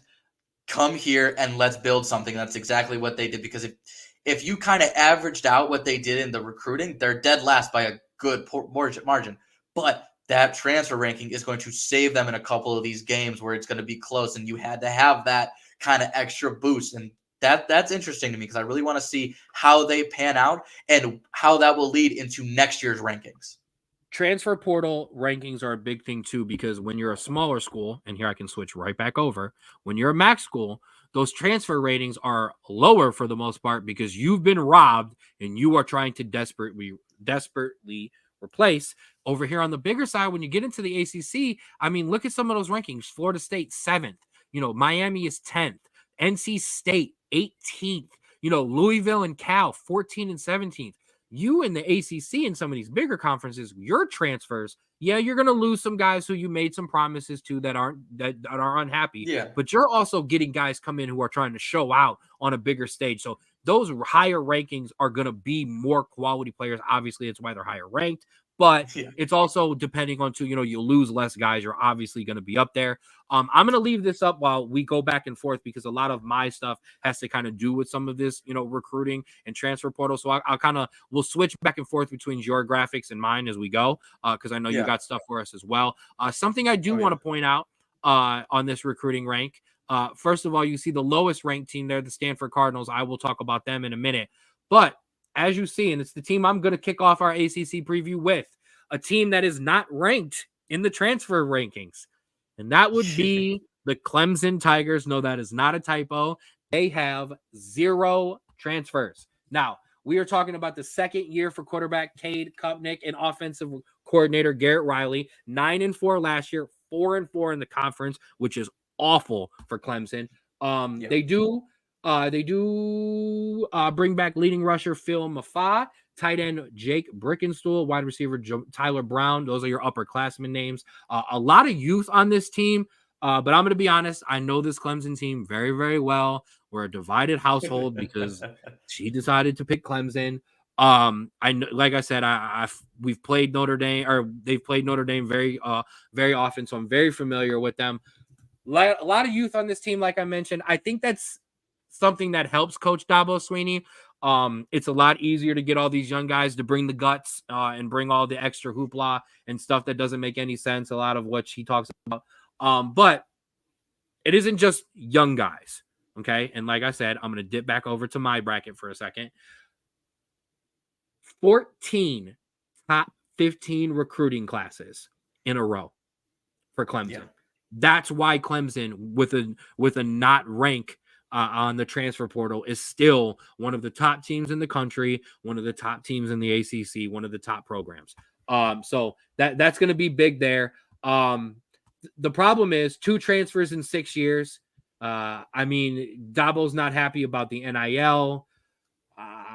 It's going to be tough. So if these guys can pan out, if these young guys can make it happen, I think Clemson can absolutely. I think Clemson can absolutely climb the rankings and make a run for the CFP and make a run for the ACC championship. But the problem is, as you get into this later season, you need some veterans to hang your hat on. And when you're losing them all in the transfer portal and you're not replacing them, it's going to be tough. No, that's the exact point I was going to hit on is, yeah, you can sign all the 4-star and 5-star recruits you want, but when you get into those tough games, and like we're talking about this conference record, 4-4, you need guys who have been there. And I'm sorry, putting a freshman DB on a junior, transfer wide receiver, he's going to get burned. Or you put a freshman quarterback or a freshman running back there to seal the deal and he fumbles the football. That's what's going to happen when you don't have that experience. And I respect it, and I admire that he's trying to do it the way that it's always been done. But you know what? That's exactly how coaches get fired. And I'm not saying that his job is on the hot seat right now, but you continue these 500 records in the conference, you might start to be. Whew, hot seat. I gave the CFP some love in our MAC segment because what it could potentially do for a MAC team. But then I also want to point this out. Remember, all you got to do in the ACC is potentially have 1 or 2 losses, and you're in. I don't know if people realize how much Unless the rankings you have your starting quarterback hurt. Yeah, well, not anymore. They would have been in. They would have been in now. I'm just saying. I know. If 2 to 3 teams run the table in the ACC, you're gonna have 1 to 2 losses. Okay. Yep. I don't think people realize how much the rankings between 8 to 10 have not always fully really mattered that much to the committee. And I don't care what you say. There is no way this committee is going to be able to spend the same amount of time between 1 and 4 and 1 and 6 as they're going to be able to between 8 and 12. So there's going to be big time programs left out, and you guys are going to start crying again that it needs to get bigger, because if Clemson, Florida State, and Miami, all 3 teams at the top of that rankings, all 3 teams at not just the top of the recruiting rankings, as I'm trying to go back to my own thing. There it is. Not just at the top of the recruiting rankings, but at 2 teams in Miami and Florida State at top of the transfer rankings. Somebody's going to have 1 or 2 losses. One of those teams is getting left out. One of those big time programs is crying. We're back at square one. Next team is yours. I mean, yeah, I will say, though, that not being a conference champion is going to be a major factor, because before you had conference champions not making it in, and it's kind of like, okay, how much are we ranking conferences now? Now every conference champion is going to go in. We're going to be okay. Yeah, nice. All right, so you're up. My next team is a team that no matter how bad they are the year before or how bad they are predicted, will always say, this year is our year, and that team is the University of Miami Hurricanes. Now, I'm going to switch back to these rankings because I want to show you something. 4th in recruiting rankings, 10th in transfer rankings, 6th in overall. And you know what? They haven't done squats. The biggest question is not, are they going to make a conference championship, or are they going to compete with the big teams? It's, are you going to finally put all this recruiting to good use? You have 14 4-star freshmen and proven transfers coming in. Mario Cristobal, this is basically his last chance for he can do anything at Miami. And talking about those proven transfers, Washington State transfer Cam Ward starts under center. Oregon State running back Damian Martinez is a tempting pair with their running backs. And you have a more experienced O-line coming in with talent at wide receiver. This team has everything it needs to succeed, but they always don't. And so this is what the question is every year. Are you going to capitalize on your talent? And you know what? I also don't think it's going to happen again. I think they're going to start out hot like they always do. And then somewhere along the line, when that conference comes in, because you can look at that conference record at 3-5, and you can say, oh man, before this, they were 4-1. They were riding high. They only had 1 loss. And then they just can't compete, because you can't just throw freshmen and throw transfers on there without a good coaching plan. I don't think that's what they have in this team.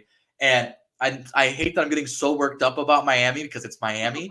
But I think, honestly, the thing that bothers me the most is just so much wasted talent that is going through this Miami school that could be NFL starters. But because of just the coaching, they still become NFL starters. Going. They still become NFL starters if they don't do anything in Miami. No. I'm so glad I didn't have to talk about Miami. I don't want to talk about Miami. I'm going to save my thoughts on Miami for our right before the season kickoff show that we're going to have, where we're going to have Mel come on. I'm going to have Rico come on. We're going to have a couple guests come on and give me who they think might make the college football playoffs. We might crown a national champion. We'll give some Heisman thoughts, and I'm going to give you one of the most shocking University of Miami Hurricane takes that you will find on college football.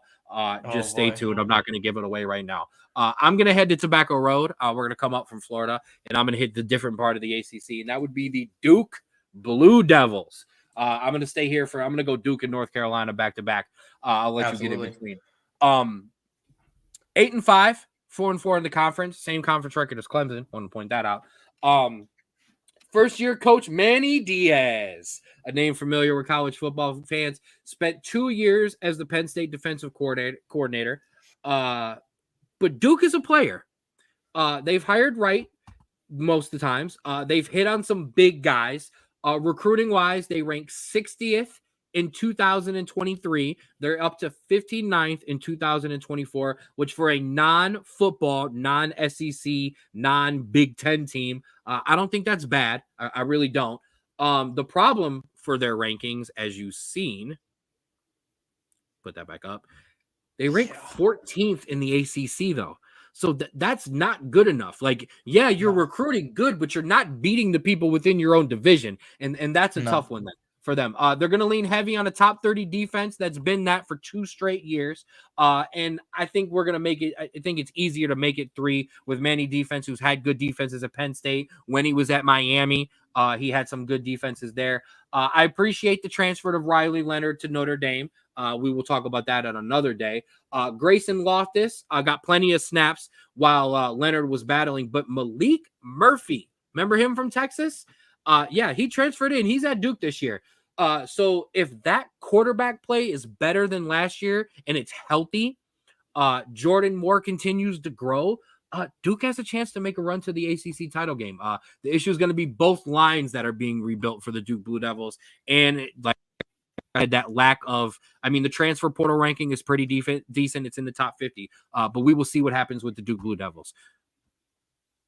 Absolutely. And you know what? Duke is always a team, at least lately, which is crazy to say, that for some reason just always plays good early, always comes out, you're like, oh, okay, and then just can't go across the finish line. Last year it was injury to their starting quarterback.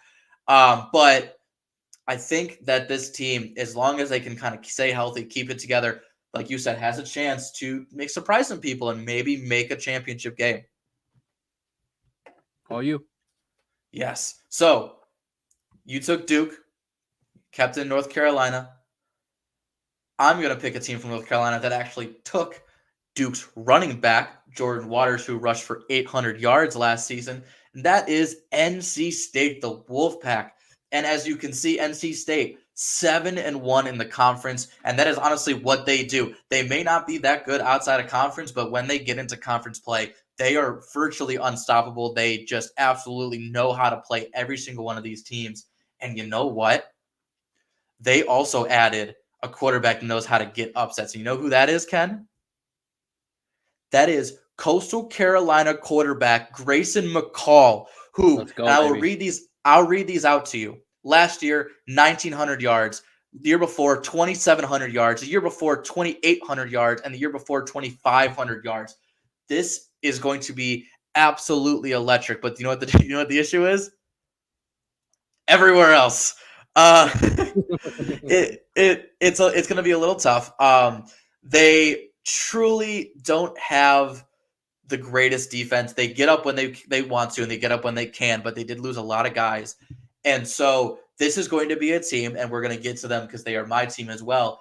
Similar to a Georgia Tech, I think, where maybe a little better, but they're going to be a team where they may not win the games that they did the year before, but they are going to be in every single game, and they are going to be in these games against your Florida States, your Clemsons, your Dukes, that you're going to be like, NC State's going to pull off the upset here. And more often than not, they might. And that's exactly what I think this NC State team is built for. I like it. We'll stay in North Carolina, as I said. He went with the Wolfpack. I'm going to jump back over and I'm going to talk about North Carolina. Good old Mac Brown. Mac Brown was supposed to come in and just rebuild quickly and transfer it off to somebody else. You can throw yours up. And he just stuck around. He's not gone anywhere. Yes, 8-5. Yes, 4-4 overall. I understand that. But I mean, he has a right to be there. Because here's what Mac Brown has brought. Okay, banging out recruiting classes. Okay, absolutely. 2020 on 2020 16th, 2020 14th ranked, 2022 11th, We did take a dip in 2023 down to 28th. We're 32 in 2024. So we had some dips, but he also had Drake May. Yeah. But that was last year. The problem for this team this year is, as you see, now they are at the top. They are 1, 2, there are 1, 2, 3, 4, 5, 6 there. Okay. Or fifth. Drake May's gone. Yeah. So Connor Harrell or Texas A&M transfer Max Johnson are going to have some big shoes to fill at quarterback there. What is made easier, Jake Johnson, brother of Mac Johnson, came over. They've got 3 guys with over 40 catches, but Omarion Hampton and his 1,504 yards and 15 touchdowns on the ground are going to be the key as he is back as well. A defense that walks in the top 80 right now, which is okay. They needed to step up a little bit if they're going to try to touch that ACC title game. But like I said, what's helping them right now is in the transfer rankings, not as great. But look at that, 26th overall. Mac Brown, big shout.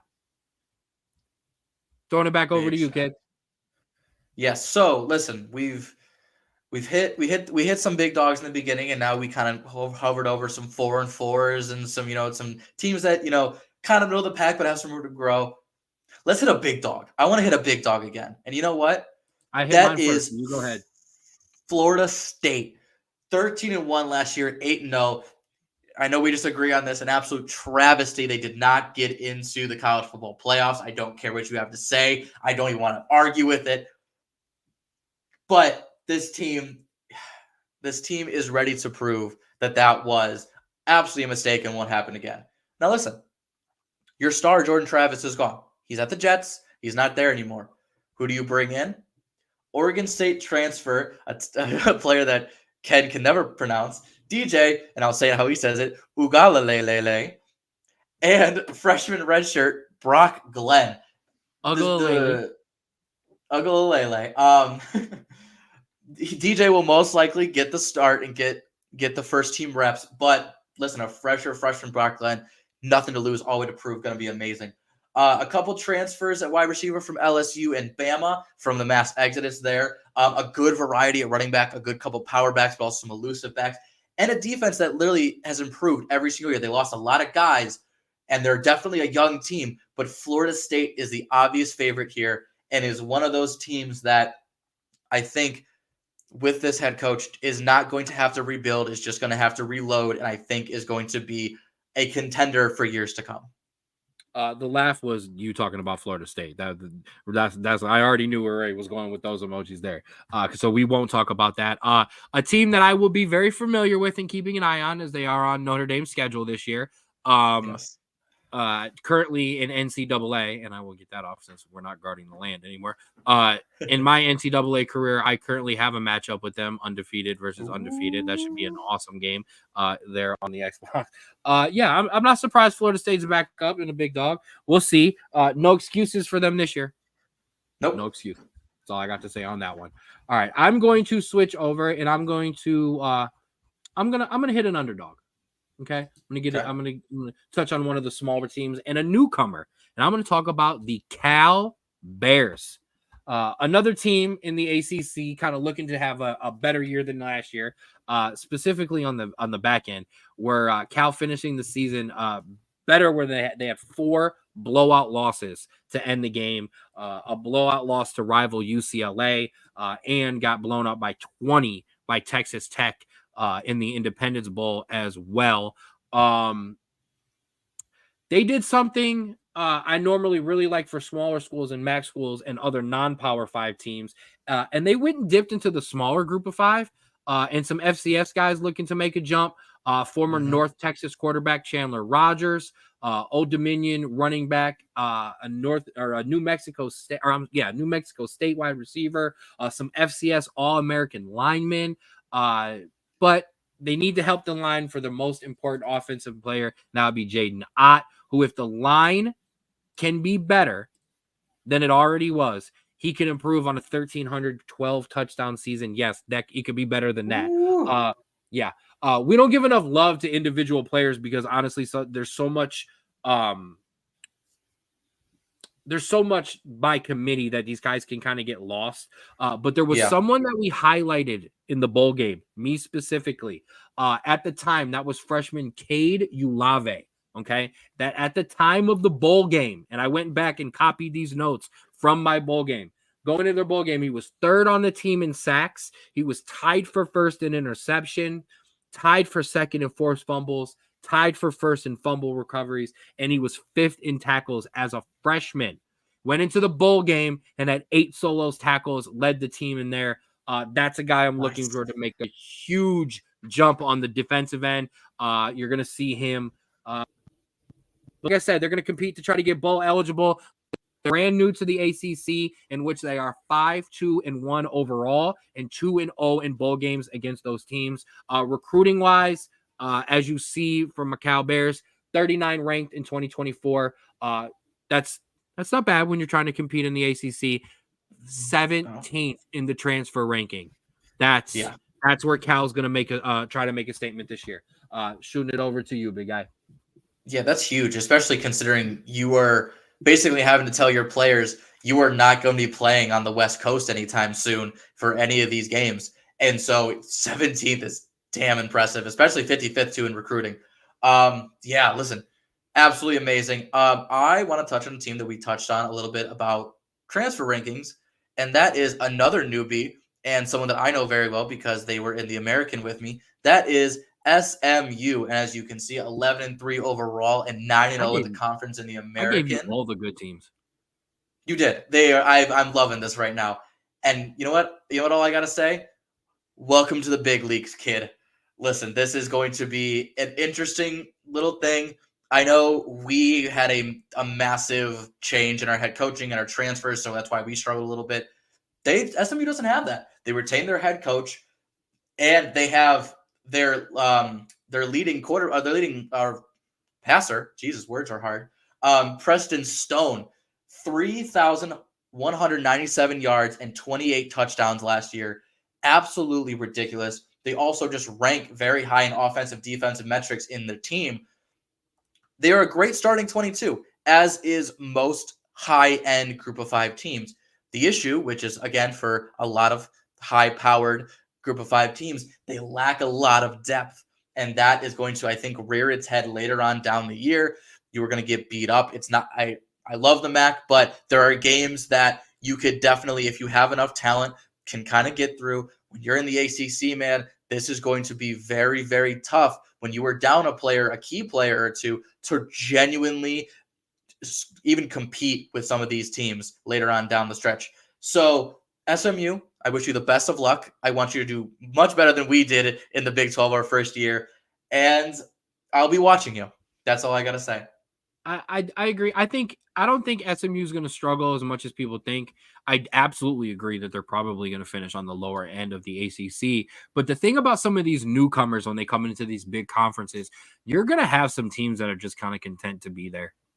Yep. I mean, I'm going to talk about Stanford later. There are teams like Vanderbilt. There are teams like just Rutgers, Maryland. There have been teams that are just kind of there.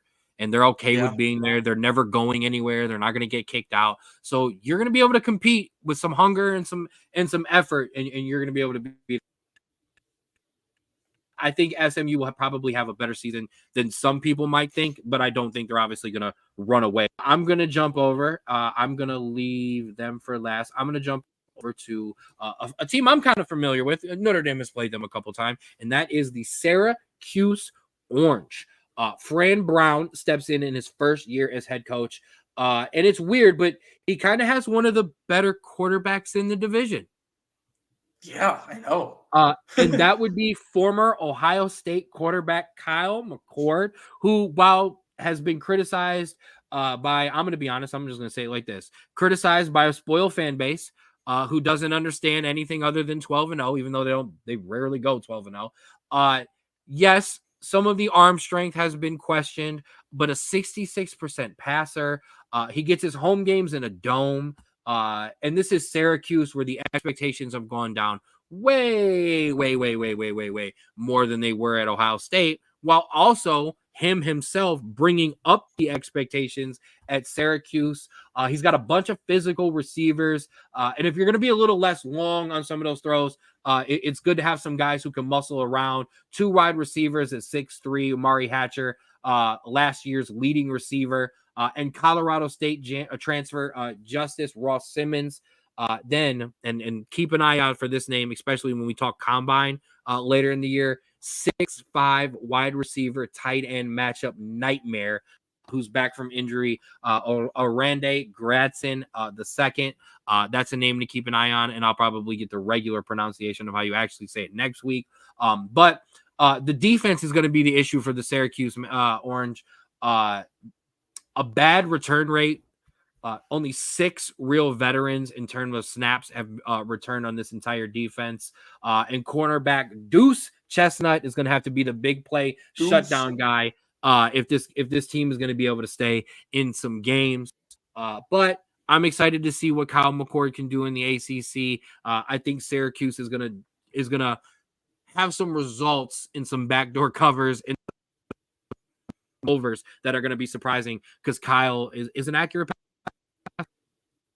Yeah, no, I think you're right. I think one of those things, though, that I think you have to worry about is, especially Kyle McCord and the Ohio State offense, it was very much a pocket passing system. And that could be okay, but I think one of the things you have to worry about is that when you go into a Syracuse where you're not going to have a stout offensive line and receivers that are going to get open, you are going to have to make plays by yourself. And this is I think what Ohio State was worried about is I don't think that he can make plays by himself. At least they don't think so. And so we are going to see what happens. I do want to mention for their sake, as you see, 1, 2, 3, 4, 5, 6th overall in the ACC in recruiting, 36 overall, which is very good for Syracuse. For Syracuse, yeah. 24th in the transfer portal, top 25. Yes, that includes Kyle McCord. You're obviously going to get some points for grabbing a transfer from Ohio State, but just saying that's big for the Orange too. Throwing it to you for your next guy. Team. Yes. So we're going to stick with the Orange theme here. We are going to go with a team that was not great last year. And you know what? This team was always about gaining experience last season. They were super young. They had freshman quarterback Anthony Calandria last season. Didn't have a lot of depth. The one receiver that they did have that gained 1,400 yards, Malik Washington, went to the draft. And so you have, like Malachi Fields, and you have some other pieces. But this is a team that now that they've kind of got a little beaten down, and, if we're going to come over here, we're going to look at the rankings. They're second to last in the ACC recruiting rankings. This is a team that is basically we're going to put guys out there and we're going to see what works. Because last year you didn't have enough players. You didn't have enough accountability, I want to say, in terms of 1 through 5 in the receivers, your running backs, your 1 through 5 in your linemen. This is now where a lot of these players are sophomores. A lot of these players are juniors. This is a put up or shut up year for a lot of these players because it might not be a great season for Virginia, but you're going to learn a lot about this Virginia team as the season goes on and who they are going to lean on at the end of the year and into next year. And I do like Anthony Calandria for this team. He had almost 2,000 passing yards last year, and he also gave 225 rushing yards. He is very versatile, but you have to take that step, especially now that you are not going to have that reliant in Malik Washington. And so this is what I want to see. I want to see growth, and I want to see something that gives me hope for next year for this team. Got you. I want to do a little score update because everybody's interested so far. Guardians currently up 2-1 over the Baltimore Orioles. We're going to wrap this up here. We're going to get rolling so we can both get back to the games, and I have to get prepared for primetime Olympics as well. Boston College is another team that I want to talk about, kind of similar to the way I was very, very excited about the San Jose State Aztecs and their coach, former Navy coach Ken. Yes, exactly. And his big last name. Boston College is another team that I talked about when they hired this specific head coach, because one of my biggest thoughts was, hey, sometimes not all coaches are meant for the NFL. Sometimes coaches can be really, really good college coaches. Bill O'Brien, in his first year here at Boston College, and I think this is a guy who I really think can turn Boston College around. A team that could already run the ball. Now, what Bill O'Brien has done, he's running a passer. FIU's Grayson James has transferred in, and with an offensive line and a running game that's going to be better than last year, and this was a top 25 offensive line. I think he's had success. And the way Dion kind of came in and turned around that Colorado program and gave it a new identity, I think Bill O'Brien's going to come in and do the same thing for Boston College. The 57th ranked recruiting class, 47th ranked transfer class in 2023, 73rd recruiting class, 55 in there. So down in both areas, but he's also trying to completely, re-gut and re-clean, gut through and re-clean this program. So, or I should say clean out this program and rebuild this program. So yes, while the numbers are low, I'm telling you now, the same way I jumped on that the Aztecs, I'm on this Boston College team. I think there's going to be some results to look at this year that you're going to look back in 2 years and go, oh, that was the start. That was them figuring it out. So how many mid O'Briens are you going to throw out this year? Mid O'Briens, a lot. While I'm also putting them in the parlay with Bowling Green. Let's not get shit twisted, okay? Fair enough. All right, I talk about you more as I love you and you hurt me.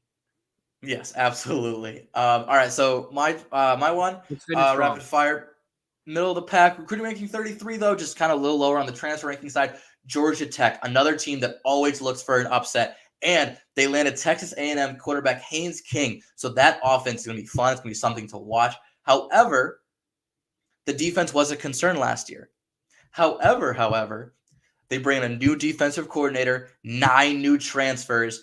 A Georgia Tech team that is always up for something is something that you love to watch. I think they're going to be something this year. Maybe not like top 4, top 5, but that 6, 7 spot that you don't want to go and visit them and play. I can understand that, except they're on my schedule, Notre Dame schedule. So I'm hoping all of that upset juice is either out of the way or not filled up yet, because I want no. Probably a different conversation if Miami just kneels the ball. But a team, like I said, they're middle of the pack for a reason, because it's kind of where Georgia Tech always kind of seems to sit. Not surprised that they're higher in the recruiting rankings than they are in the transfer rankings. More than likely, you're going to get some young guys into Georgia Tech than you are going to be some more experienced players. But I'm excited to see them, except for when I have to play them. Yeah. Now we've kind of dipped down. I want to jump back up to a little bit to a team that really jumped on the radar nationally once again. That would be the Louisville Cardinals. Jeff Brom came home, and only in his second year already has a team that punched themselves into the national conversations with upset ranked, but stumbled with losses to a bad Pittsburgh team that derailed a 6-0 undefeated season, and then a horrible loss to Kentucky, which we watched together. God. And then a bad loss to a Florida State team that was on their third string quarterback. Yeah. But still, things are looking up in Louisville. The airport, the train station, the Uber Lyft community is on fire in Louisville. They brought in 25 transfers last year, 28 more this year. Guys want to come play for Jeff Brom. That includes former Texas Tech quarterback Tyler Show, former Miami running back Donald Chaney Jr., who I like there, which is rare for me to like anybody at the U. Alabama wide receiver Ja'Cory Brooks. But the key might be wide receiver Callan Lacey, who lit up the Sun Belt last year at Southern Alabama. I like these additions. 14 defensive additions as well. They're bringing in guys hungry for snaps. 38 ranked class as of 24, which is surprising because Cal is 39th. So Cal right there with them, but put that thing, it's already there on the board. The transfer rankings, 14th in the nation. Okay, they are all in with their NIL. I'm curious because if they get rolled like last year, they could absolutely be one of the surprising teams to come out and potentially not just win the ACC, but touch a college football playoff spot as well. Ooh. Listen, This Louisville team, I apparently when Louisville basketball starts stinking it up, apparently Louisville football starts actually playing some decent ball. But yeah, no, I agree. That transfer ranking is going to be massive. The Cincinnati graduate is coming out of you. Oh, 1,000%, 1,000% is. But hey, you know what? I respect him, and I listen. If they can repeat last year's performance and clean up some mistakes, they are college football playoff bound, in my opinion. I like it. All right, finish up with your last team. Yes, my last team. You went to the top. I'm going all the way to the bottom. We are going to the third worst in the ACC recruiting rankings. We are going to the people who are projected dead last in the ACC, and that is Wake Forest. Oh, how far they've fallen from that 11-3 season 2 years ago. And you know what? There is not a lot of help coming in. You have senior Michael Kern, who has only thrown a couple passes. And you have Louisiana Tech transfer Hank Backmeyer, who, again, has not thrown a lot of passes, as you can see. Yeah, 1-7 in the conference, 4-8 overall. Offensive coordinator, they returned for some reason because he ranked near the bottom in offensive efficiency when this Wake Forest team 2 years ago was literally one of the best in offensive efficiency. They just couldn't play defense. So I'm sorry, Wake Forest fans. This is going to be another brutal year, and I'm thinking of cleaning house at the end of the year. But you know what? Come and surprise me, Michael Kern. Come and surprise me, Hank Backmeyer. Come and surprise me, Wake Forest. I really want to see it. Hey, Wake Forest, play basketball. Be good at, go back to being good at basketball. And baseball. Yeah, dominant in baseball too. Just go back to being good at those sports because this football thing is not for you. I lied. You actually have one more team. So I will go ahead and let you finish up because then I'll kind of bring us back up try to have a more positive note. And that would be the Pitt Panthers. Go ahead, sir. Yeah, you know what, Pitt, they're another team that I'm not entirely high on just because you look at their stats from last year. The highest quarterback had 1,100 yards passing. The highest rusher had like 500 yards. Their defense gave up, I think it was like 35 points a game. This Pitt team, and the unfortunate that they didn't get much better. This Pitt team is going to struggle again. I think they might even be worse than last year. Yeah, no, this isn't a team that I am too high on. When your leading quarterback transfers to Georgia State to get some minutes and to get some better playing time, that is going to be an issue. But they did, yeah, they did keep their senior running back Ronnie Hammond Jr. So he will be your bell cow, even though he only finished, like I said, 547 yards. Yeah, this is going to be rough. Maybe not as rough as Wake Forest, but this is going to be rough. But yeah, listen, they had that win against Louisville. They played Cincinnati close last year. They have it in them to win a game or two, unlike Wake Forest. But in terms of stacking wins, I don't see it. I'm going to take this opportunity. Well, first of all, throw up their recruiting rankings. They are at the bottom half there. It's Pitt, so I'll take this opportunity to poop on them a little bit more, but also use it as a shout out. Shout out to our cousin Joshua, who's been going through a tough couple weeks. All our love to him, big love to him. When Pitt's on the board, Sweet Caroline, blank Pitt. I won't repeat it, but that's my shout out to him. That's my little private message behind the scenes. All right, one more team left. So let's end this on an upbeat, as upbeat as we can. And that's a team that, once again, I'm very familiar with. I'm very familiar with a lot of these ACC teams. That is the Stanford Cardinals. A team I'm glad is on my schedule. And I hate playing them. And I hate playing them. So that should tell you a lot. I hate playing them because they're always tough. I like them being on my schedule. I like playing Stanford. I like when Stanford is better. College football is better when Stanford. College football is better when some of the smart schools are better too. Okay. Want to talk about a rebuild? 130th in returning production was Stanford last year. Okay. They still put 46 on Colorado. They still put 33 on Washington. I know, not great defenses. It's Pac-12. All right. They allow 21 to an Arizona team that when we talk about them, I'm taking them because I'm beyond super high on them. And I was super high on them middle of the year last year, won me some bets. Yeah. The thing that has to change for Stanford in this offense is the fact that quarterback Ashton Daniels and Justin Lamson led the team in carries. Okay. So a running back room with 2 juniors in Ryan Butler, Kenji Washington, 3 sophomores, 3 freshmen. They have got to step up.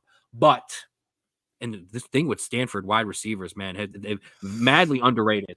Eric Alaminor is the guy. All right. He is him on offense. For sure, he racked up a Straub the week last year, definitely around that Colorado game where he just happened to go for 13 catches, 294 yards, and 3 touchdowns. One of those touchdowns, a 60-yarder, and one a 97-yarder. Certified NFL talent on the outside there if they can get Coach Troy Taylor's vision in his second year to try to get bowl eligible and keep taking steps forward. Top 50 24 recruiting class. They're now 49th. Stanford going in the right.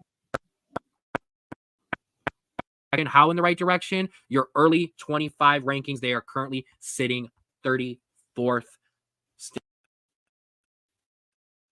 ACC in the world is better when Stanford is good. Whew! Now, what I'm not going to do, I'm not going to ask for any predictions. We won't do any ACC stuff like that. We're going to save that for when we kind of get closer and we're done with all our previews. But that was amazing. I had a lot of fun with that. I want to give a big shout out to Rico McGee of the Rulers Minute for jumping on and talking MAC with us. Amazing. Nobody covers the MAC like Rico, so it was always good to have his insight. Want to give a big shout out to little bro, a little under the weather this week. He needs to go get his vitamins and his say his prayers and eat his vitamins. We got a big weekend ahead. But I want to thank you for joining us once again on the Straub Sports Show. It, like I said, been a great show. I want to give a big shout out to everybody here on the 216 Sports Network. Whether you're on Facebook, like and follow us there, or on our YouTube page, 5K strong on the subscribers. That's where you can find all of us. 4th and 15 with Mel and Smooth, the Jay Rich Show, the Rulers Minute with Rico McGee. Rico McGee has busted out ridiculous amount of episodes this week. One on some boxing, one on some more Olympic stuff, some Mac media stuff. As you heard, he's got some new episodes on as well. Outside Interference, the Soul Taker was on yesterday. A great interview with Mel. Go make that out. And us, Straub Sports Show. We have many things going on, and you can find us anywhere and everywhere that you want to find a podcast. You can find us on TikTok at the SBSS. You can find us on Twitter or X at Straub Sports. You can find us on Instagram, Straub Sports Show. That thing's blowing up on the Taco Tuesdays, whatever you want to call it. Tonight at the Hall of Fame. It's the Hall of Fame game. And on Saturday, you can catch the Straub Sports Show at the Hall of Fame game. That is going to be awesome. Like I said, we've got big things coming up. Also, a big shout out to our guys, our friends of the show, Create Your Own Wave Apparel. Shout out to Austin. Make sure you follow them on Instagram at Create Your Own Wave 2021 and get your merch at cyowapparel.myshopify.com. Don't ride the wave, create your own. And as always, for your sweet tooth, make sure you go to oldtimecandy.com. Get all your candy fix needs, everything you need from the 50s up to the 90s. Please go check that out as well. Bro, final thoughts. Yes, thank you everyone for listening and watching. We have football back tonight. Get in your fantasy leagues. Get ready. Get those mock drafts going. And you know what? Before we know it, we are going to have a Thursday night Maction, Friday night high school, Saturday night college, and Sunday night NFL. And I cannot wait for that. And don't worry, the Straub Sports Show, all your reviews, and don't worry. I've been talking a lot of bets lately. It's not because I kind of did some personal 100 gambling rehab, to myself and kind of off because we're going very, very big for the college football season. All right, little bro, thank you. And thank you everybody for joining us and being a part of the show. We will see you next week with another college football recap. We'll move on to some of the bigger divisions. And of course, we will keep you updated on the Olympics. For little bro, I am big bro. It has been a pleasure. And please remember to love yours.